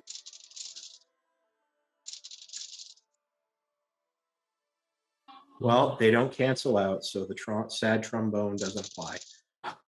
1, 2, 3, 4, 5. That would be 6 aggravated damage. Okay. Oh yeah, some of it gets through, and you see that there's that imprint of your fist in its side, and it just kind of like looks down at you, and its eyes, its one eye from on this side of its face, just kind of like looks mad. Is it the same one that's still injured, or is it a different one? The Rokea? Yeah. Oh, it's a different one. Okay, great. I'm glad to see they travel in packs. Yeah, you know they do. Well, that's awesome. I travel in a pack of 2. And you see We're gonna die. it shifts down into its human form, and you see the woman that you met earlier, Victoria, and she just looks at you. Did you just punch me? I raise my hands up and go, wait. If I can. Have I met I don't remember a Victoria. You did Yeah, at the beach, right at the park before we went into the thing. Okay. Can I do a thing to try to de-escalate this before it gets any worse? Yeah. You were killing people. I'd like to use manipulation and subterfuge to try to bring this down a few tiers. What lie are you going to try to spin? I'm going to use the best lie possible, the truth. Ooh. I'm going to explain.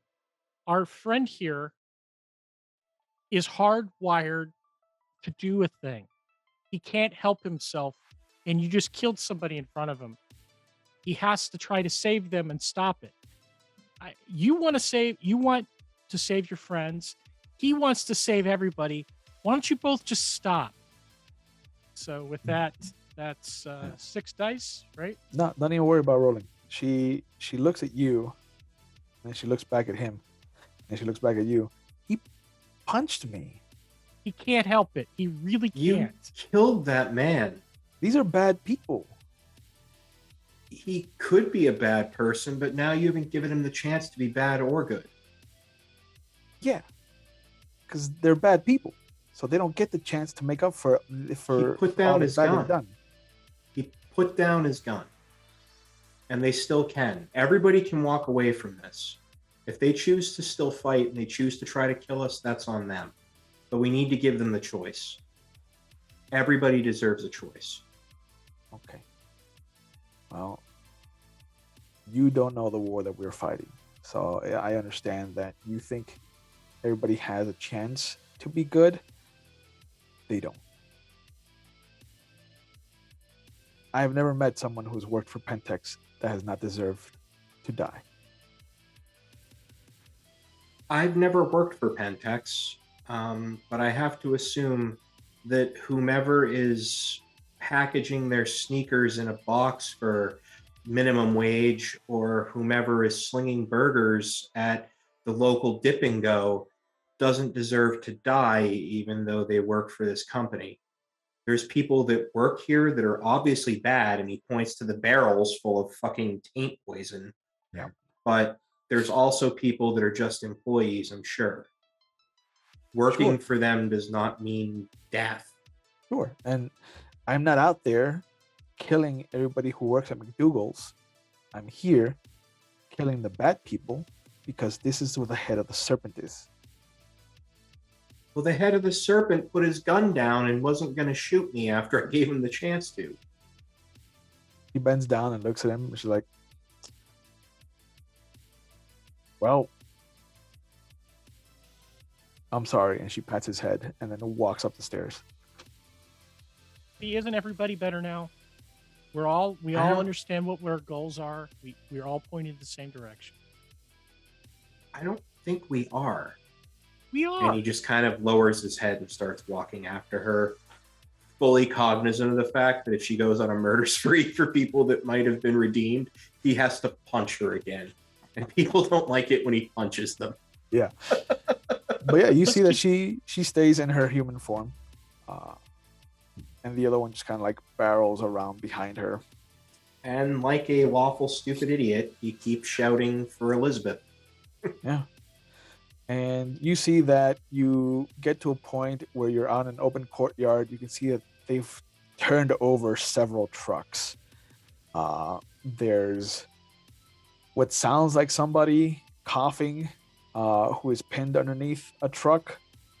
And you see that there's a fire started. You can hear sirens in the distance. But you see that they have found a female, because now there's 4 of them. It's Dante, Victoria, Paolo, and this new girl who you assume is Elizabeth.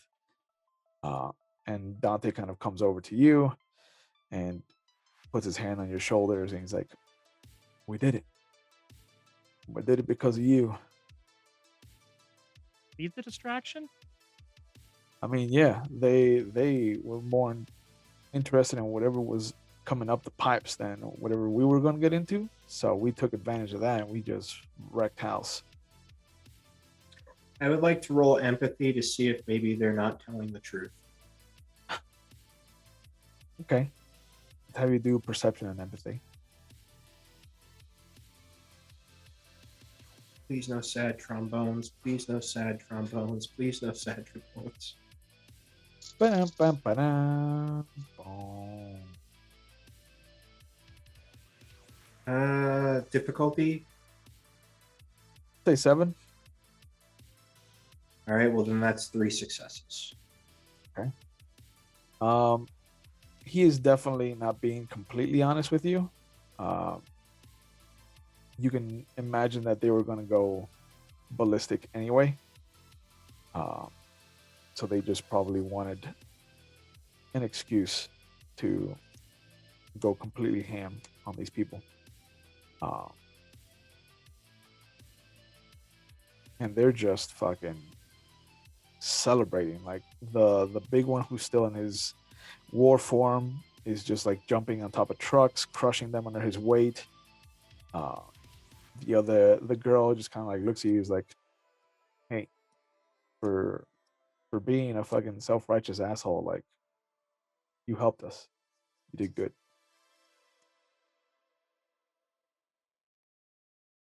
What aren't you us- saying? One of us did die, by the way. Oh, Yeah. I think we'll- Sanford here isn't wrong. we'll One of pour us one out for died. him. I feel like there's something you're not telling me and I don't like it. Was this part of the plan to use us as a distraction and then move in? Or did you plan on murdering everyone regardless of how we did? The latter. We were going to Was come she in even here. captured? Yeah. Several of our people have been captured. They've been experimented on, and that's why we fight with the fight that we fight. Your people have led a very blissful life, not knowing what's going on in the bigger picture. Blissful. There are things in the night that you should be thankful that you don't have to deal with. And destroying this place is going to be a good hit to that war for us. So, blissful. You're saying that the father who can't afford to feed his kids is living a blissful life, or the people that lose their house because they can't afford their mortgage and their bills are too high are living a blissful life, or the people that starve on a street or they throw out food from the restaurants, they're living a blissful life. Just because your misery is different doesn't mean other people's misery is any less. Just because your misery is more in line with this kind of thing doesn't mean it's any worse than death or the hunger that other people endure. So I would argue that so far all you've done is proven that you could have gotten in here at any time and helped her when you came to me and say that your mate was in trouble. You played on my sympathies. And these people that you say are beyond redemption were willing to lay down their weapons when someone spoke to them with empathy, with understanding. Dante steps forward when you call him out, and he's just like, look, we don't have time to try your route anymore. We've tried that. We've tried talking. One or two out of the big corporation that turned tail, that's not enough. We're fighting a war, and in war, people get their hands dirty. I appreciate what you've done for me and my mate. I really do. And you, we are true to our word. You have access to the node, to the cairn on the beach, in the park.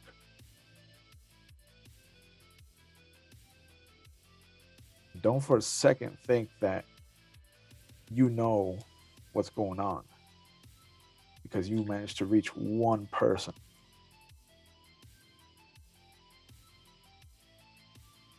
That's one person that could have become more than one.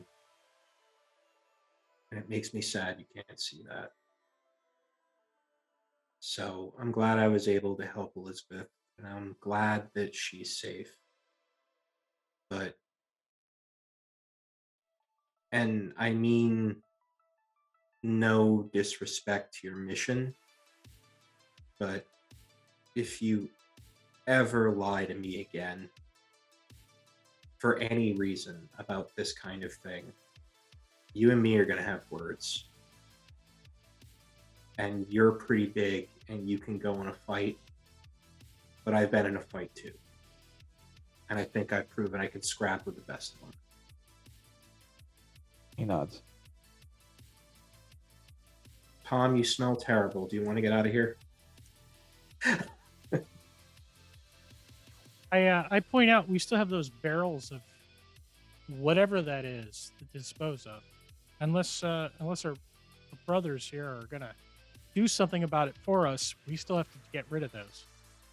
Yeah, the fire will take care of it. You got it from here? Yeah. Now I have a special request. At some point, you and I are going to have to talk about that place that we went to get here. I want to learn more about that. Will you promise me we'll have that discussion at some point? He's like, sure. I'll make Not time. today, but some point. Yeah.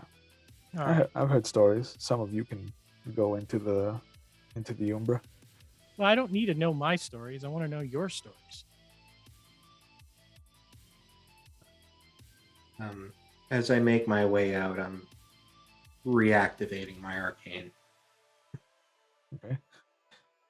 And as you two are making your way out of the facility, on what looks to be one of the small islands just off of where the cruise ships kind of pick up and drop off their passengers,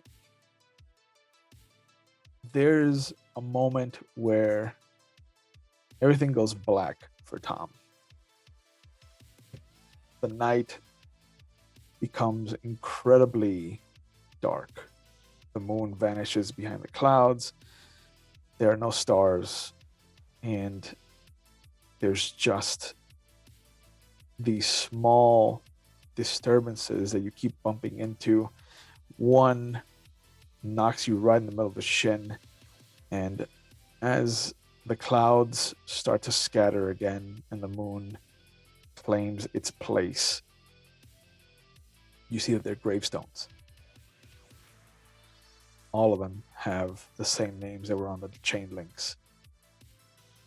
And standing maybe 20 feet in front of you, you see that cloaked figure that scythe in its right hand and that little lamp of green fire in its left. On me. And it just stares at you, these two beads, little marble-sized white lights in its hoods where the eyes should be. You here to get me now? To take me finally? Thomas. Are you here for me now? He puts the lamp on top of one of the headstones, and you see the light that flickers off of it, casting shadows around you that look like the city skyline.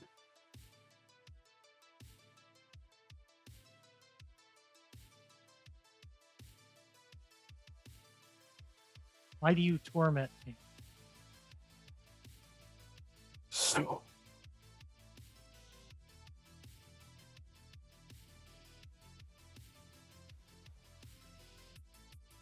Why? its bony hand comes up and just points its finger at you.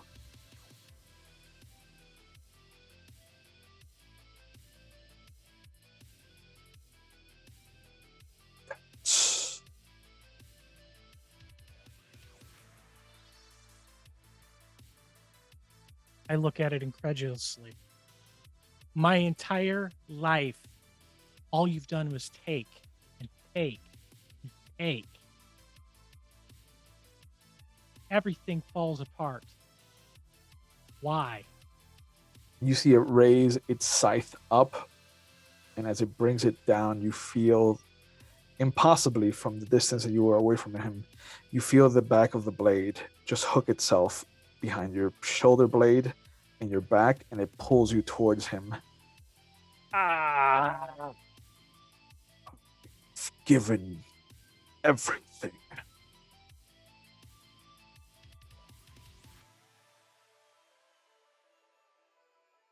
All right, truce. What do you want?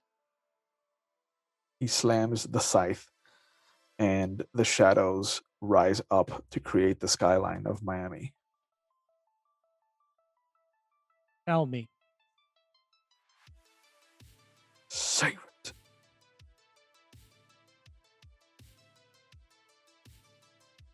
Very well.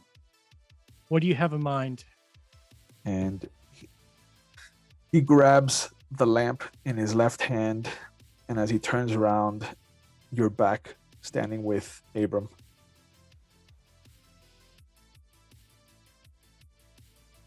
You're not going to believe what I just went through.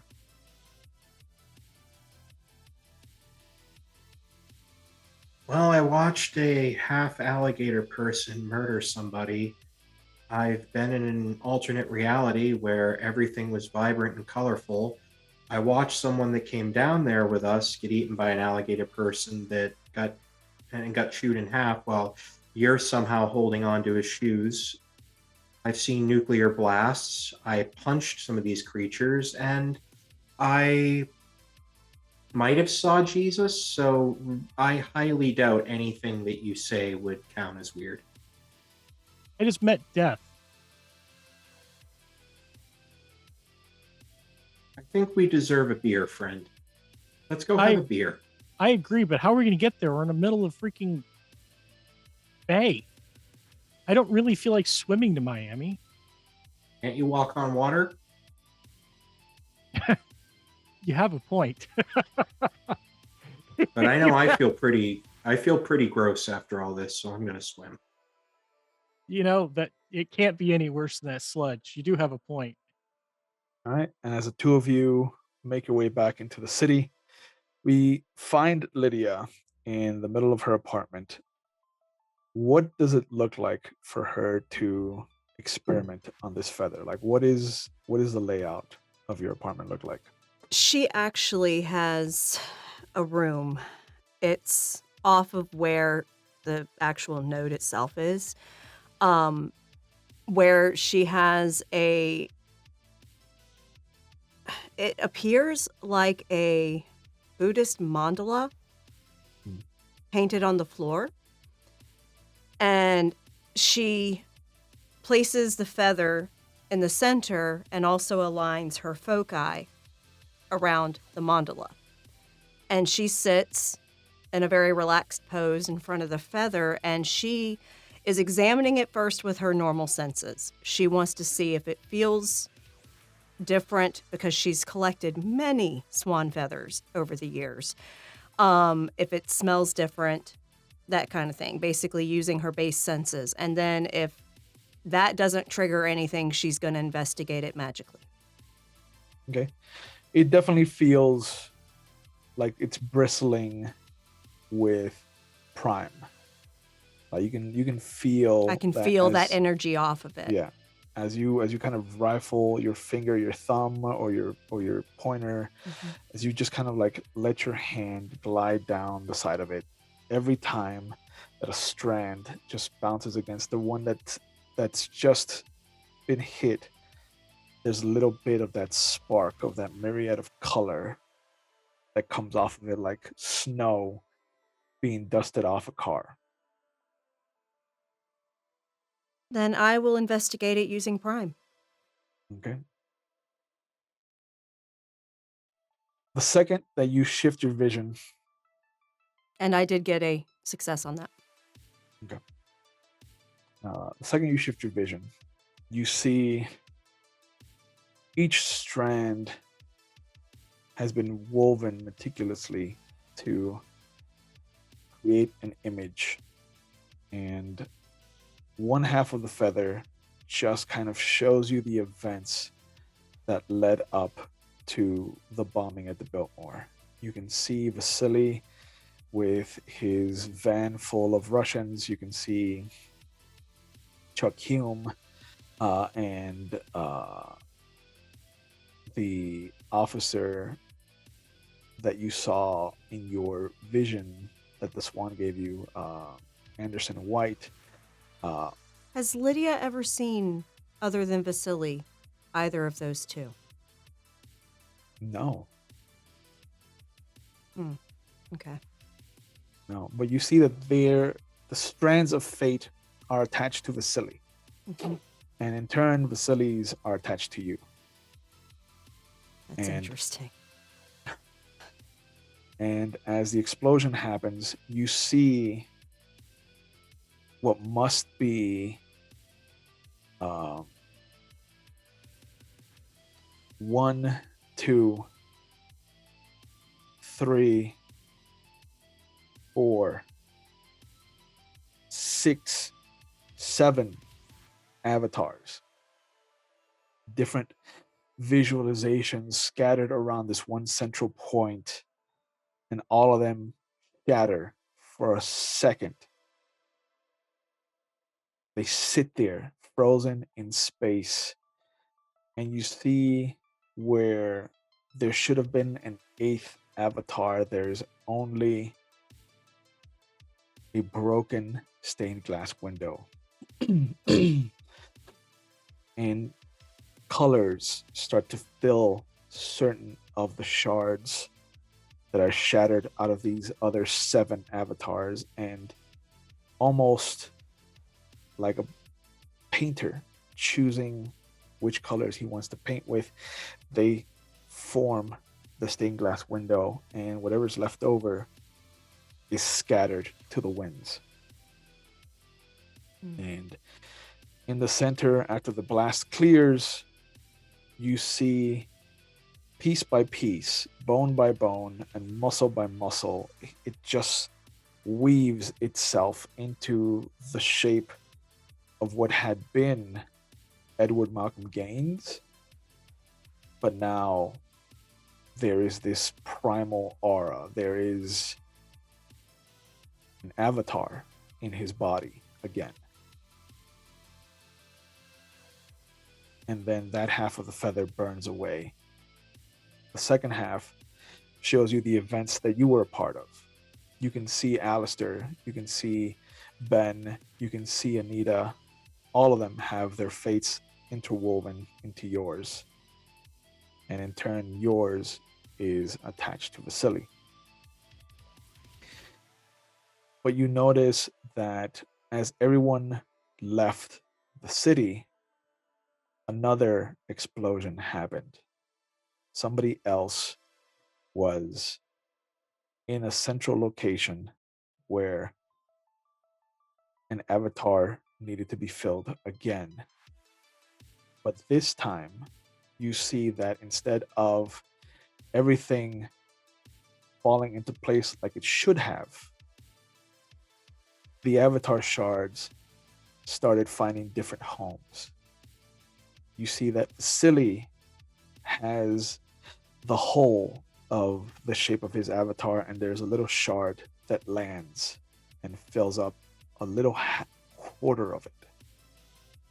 And you see him throw the coins onto the table in his office, and all of them land heads, and there's just a smile that comes across his face. A shard finds its way to Samantha, who you met earlier today, and you can see that her fate is tied to Daniel, and Daniel's fate is tied to yours and Vasily's. She gets a shard piece embedded into her slot, and then you see Daniel sitting at the center of what looks to be a very similar, but definitely not Buddhist circle. This is very much a scholar's hard-learned magical circle. There are shapes, A hermetic geometric, circle. for sure. It is definitely within his paradigm. It's not the best. You can see that there's great pains taken to create the circle from memory, it looks like. And you see that whatever shards were supposed to go to whoever gains intended all find a home Elsewhere. in Daniel. In Daniel. So, storyteller, I'm going to ask you with Lydia. She has some knowledge of enigmas. Mhm. As she's getting this interpretation from the primal infusion of energy into this feather that is obviously magical in nature because it came from her avatar, does she understand that possibly whatever Daniel did caused that vampire woman to maybe not get an avatar? It's a safe leap. It is a safe leap to jump to that conclusion.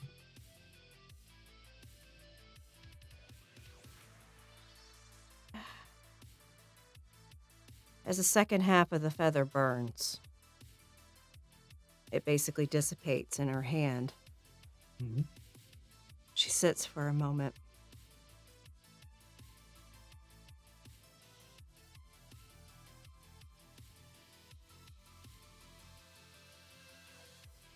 Well, that'll certainly sober a gal up.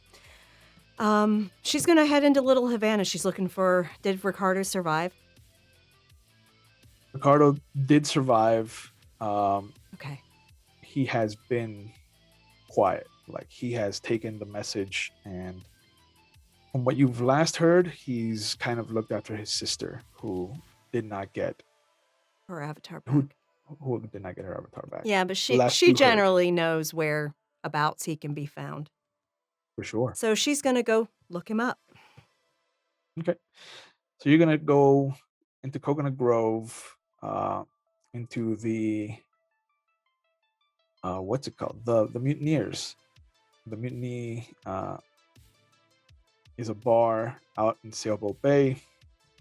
Coconut Grove is jumping at this time. It is one of the hot spots.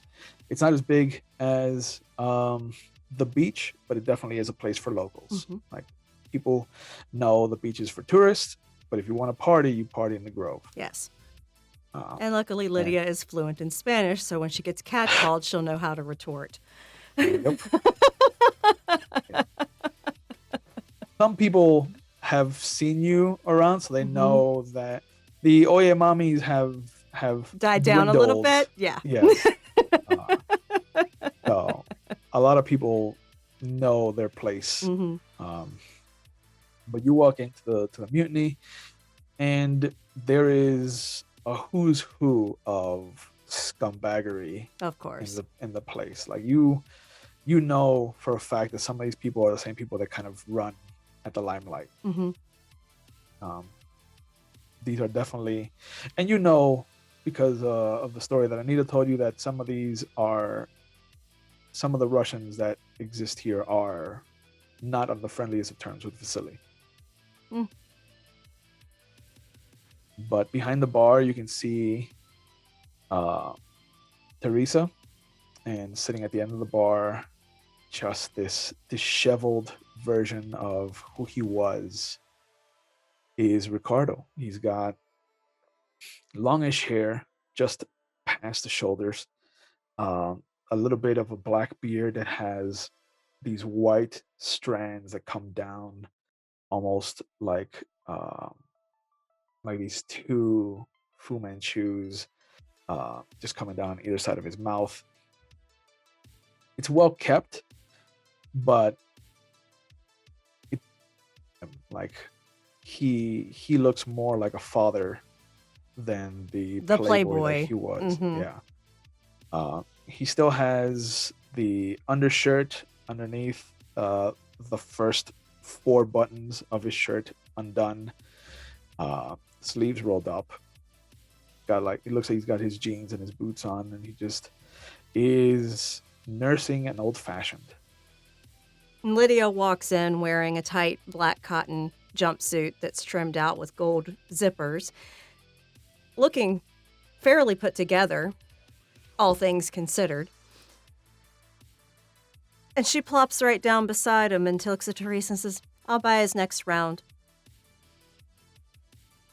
He looks at you, barely moving his head. Lydia, it has been some time. Ricardo, of course it has. I thought you didn't want to be around us. You know, your people. My people. Yeah. Sure. Had a few visitors today. Seems like not everybody got the message.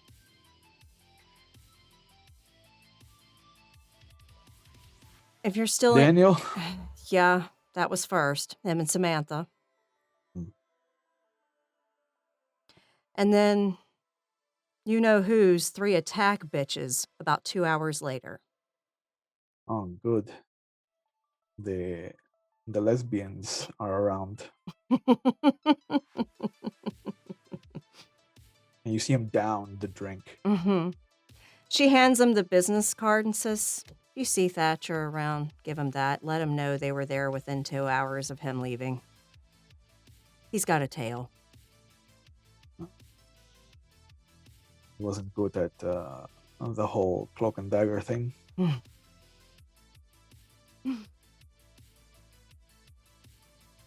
You see him kind of playing with the card, just rubbing his finger against it. Like a good cultist.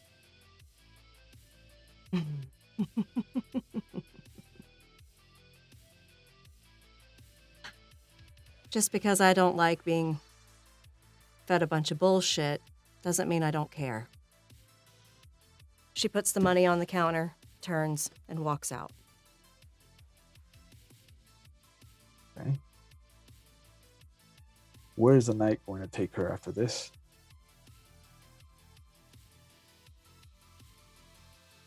She's gonna meet up with her friends. Yeah.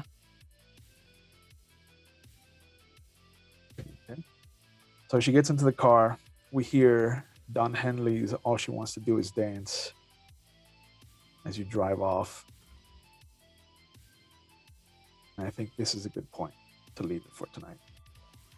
So I thank all of you for being participants in the second episode of what's going to be an interesting scenario.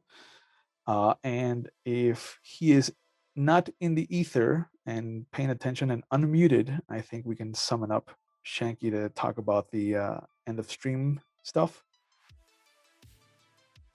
No, you're doing it. Oh. Oh.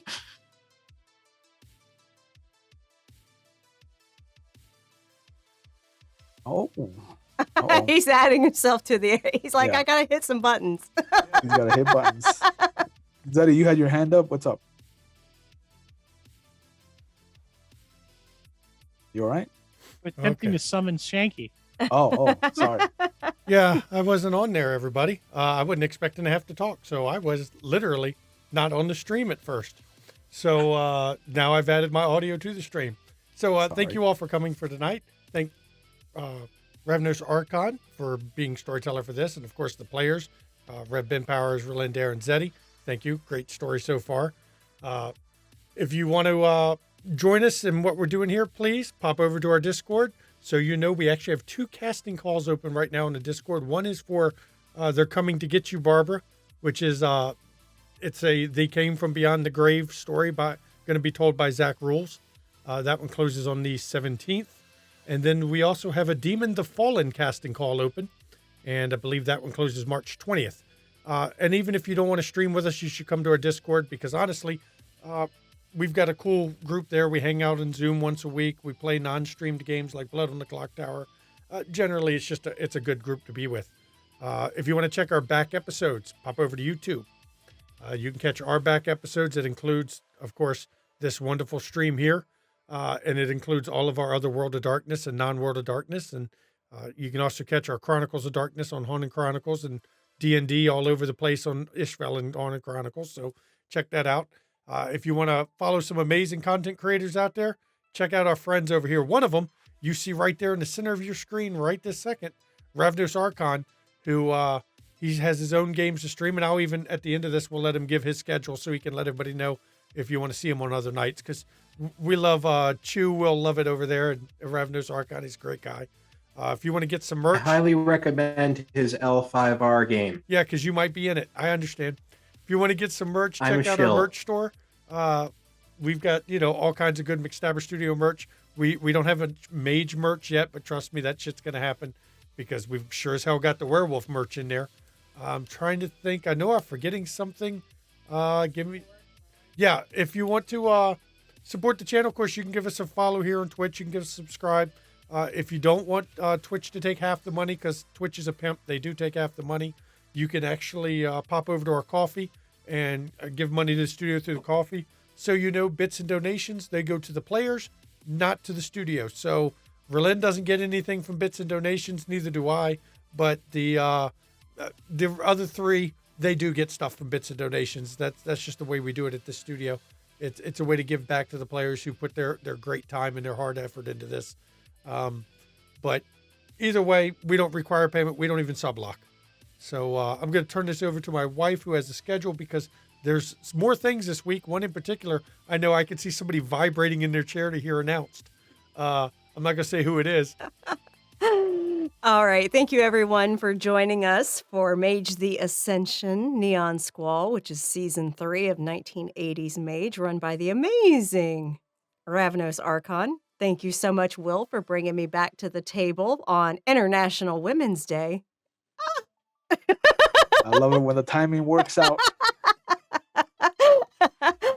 Ain't All nothing right. wrong with a strong woman. That's right. That's right.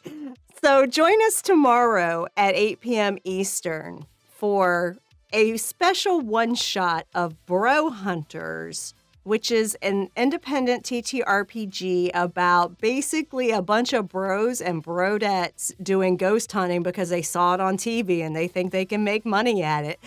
Run by Rev Ben Powers over here. Everybody's gonna die. It's gonna be It's gonna awesome. be so much fun. It is literally like just ridiculous. It's going to be brutally hilarious. It's going to be great. Tune in tomorrow at 8 p.m. Eastern for that one shot.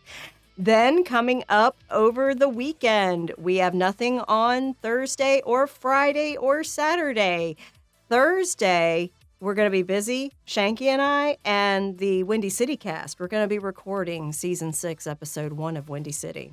So that's what we're going to be doing instead of streaming. That's going to air on Sunday at 5 p.m. Eastern. So you'll want to be here for Vampire. We're back Sunday. with Windy City, yeah. Mm-hmm.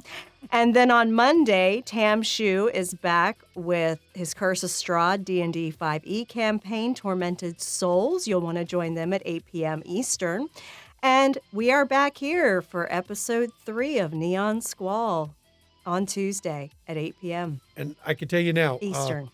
Tune in Tuesdays at 8 p.m. on McStabber Studios for the next God knows how many Like months. 3-4 months. 4 months, something like that. Because Tuesday nights is going to be World of Darkness night for the foreseeable future. We've got Mage.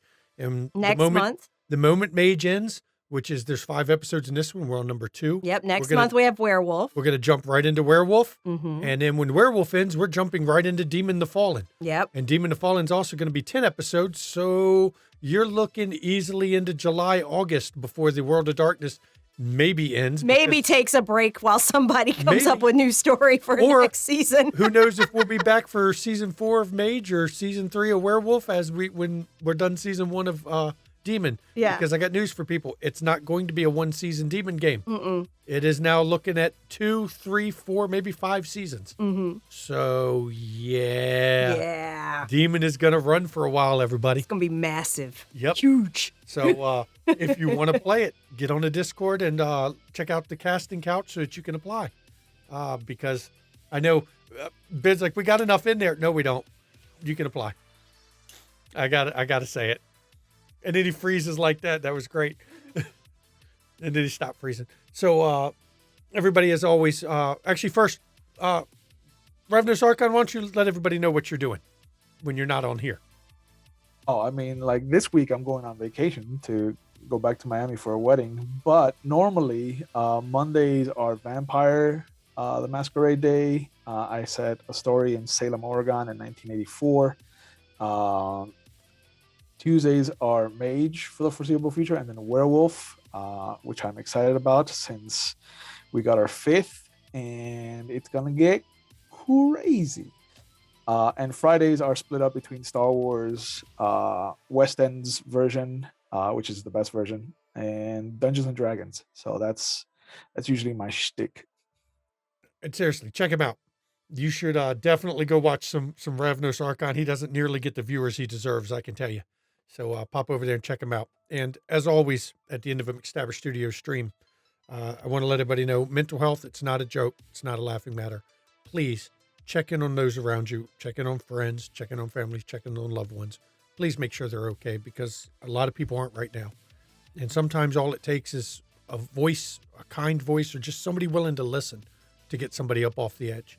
And if you do suffer from mental health issues, like many of us do, even this disincorporeal voice you're hearing coming out of nowhere, please reach out to those around you. And if you can't, then, right now in chat, there's a list of names and numbers that you can call or text 24 hours a day, 7 days a week, because it's okay to not be okay. And everybody, so mental health is health. You need to take care of it just like everything else. And we all need help sometimes. We can't do it by ourselves. So please reach out to those around you if you need it. Don't suffer through it alone. You don't have to. Absolutely. And I, Mama McStabber, Relindair, am nicest mean nurse you'll ever meet. I care about everybody. I'm a serial nurturer. I want to take care of everybody. Please go get your vaccines. Please get your COVID shots if you haven't. Get your boosters if you have. We literally have a significant number of people in the U.S. that have gotten at least one dose of the multi-dose series of the COVID vaccine. And a good portion of those have received both, and then a good portion of those have received their boosters as well. So please, please, please join the trend of people that are getting vaccinated and get your vaccines. And on top of that, flu season technically is almost over, but the shots are still available. Please go get your flu vaccine as well. It still will protect you, because there is still flu traveling around even in summer, for real. I've seen it in the hospitals. I've seen it doing various jobs that I've had as a nurse. It can still be dangerous even in summer. So get your flu vaccine to protect yourself, please. And take care of yourselves. And as we're transitioning to raid Dork Tales here in a second, I just want to put out there as we're going out, fuck Russia, but not the Russian people. Yes. Because it's not the Russians' people's fault. Don't hold it against them Nope. that their leader has decided to be a giant prick. Mm-hmm. Fuck Putin in particular. Fuck him twice. With a crocodile monster that steps away afterwards. So thank you all, and stick around. We're going to raid Dork Tales because if you watch season 1 of Wraith or of Mage, you'll recognize 2 of the people at the table, right? Well, one's got a beard now; he's hard to recognize, but you'll recognize him. So stick around for the raid. Good night, everybody. Good night.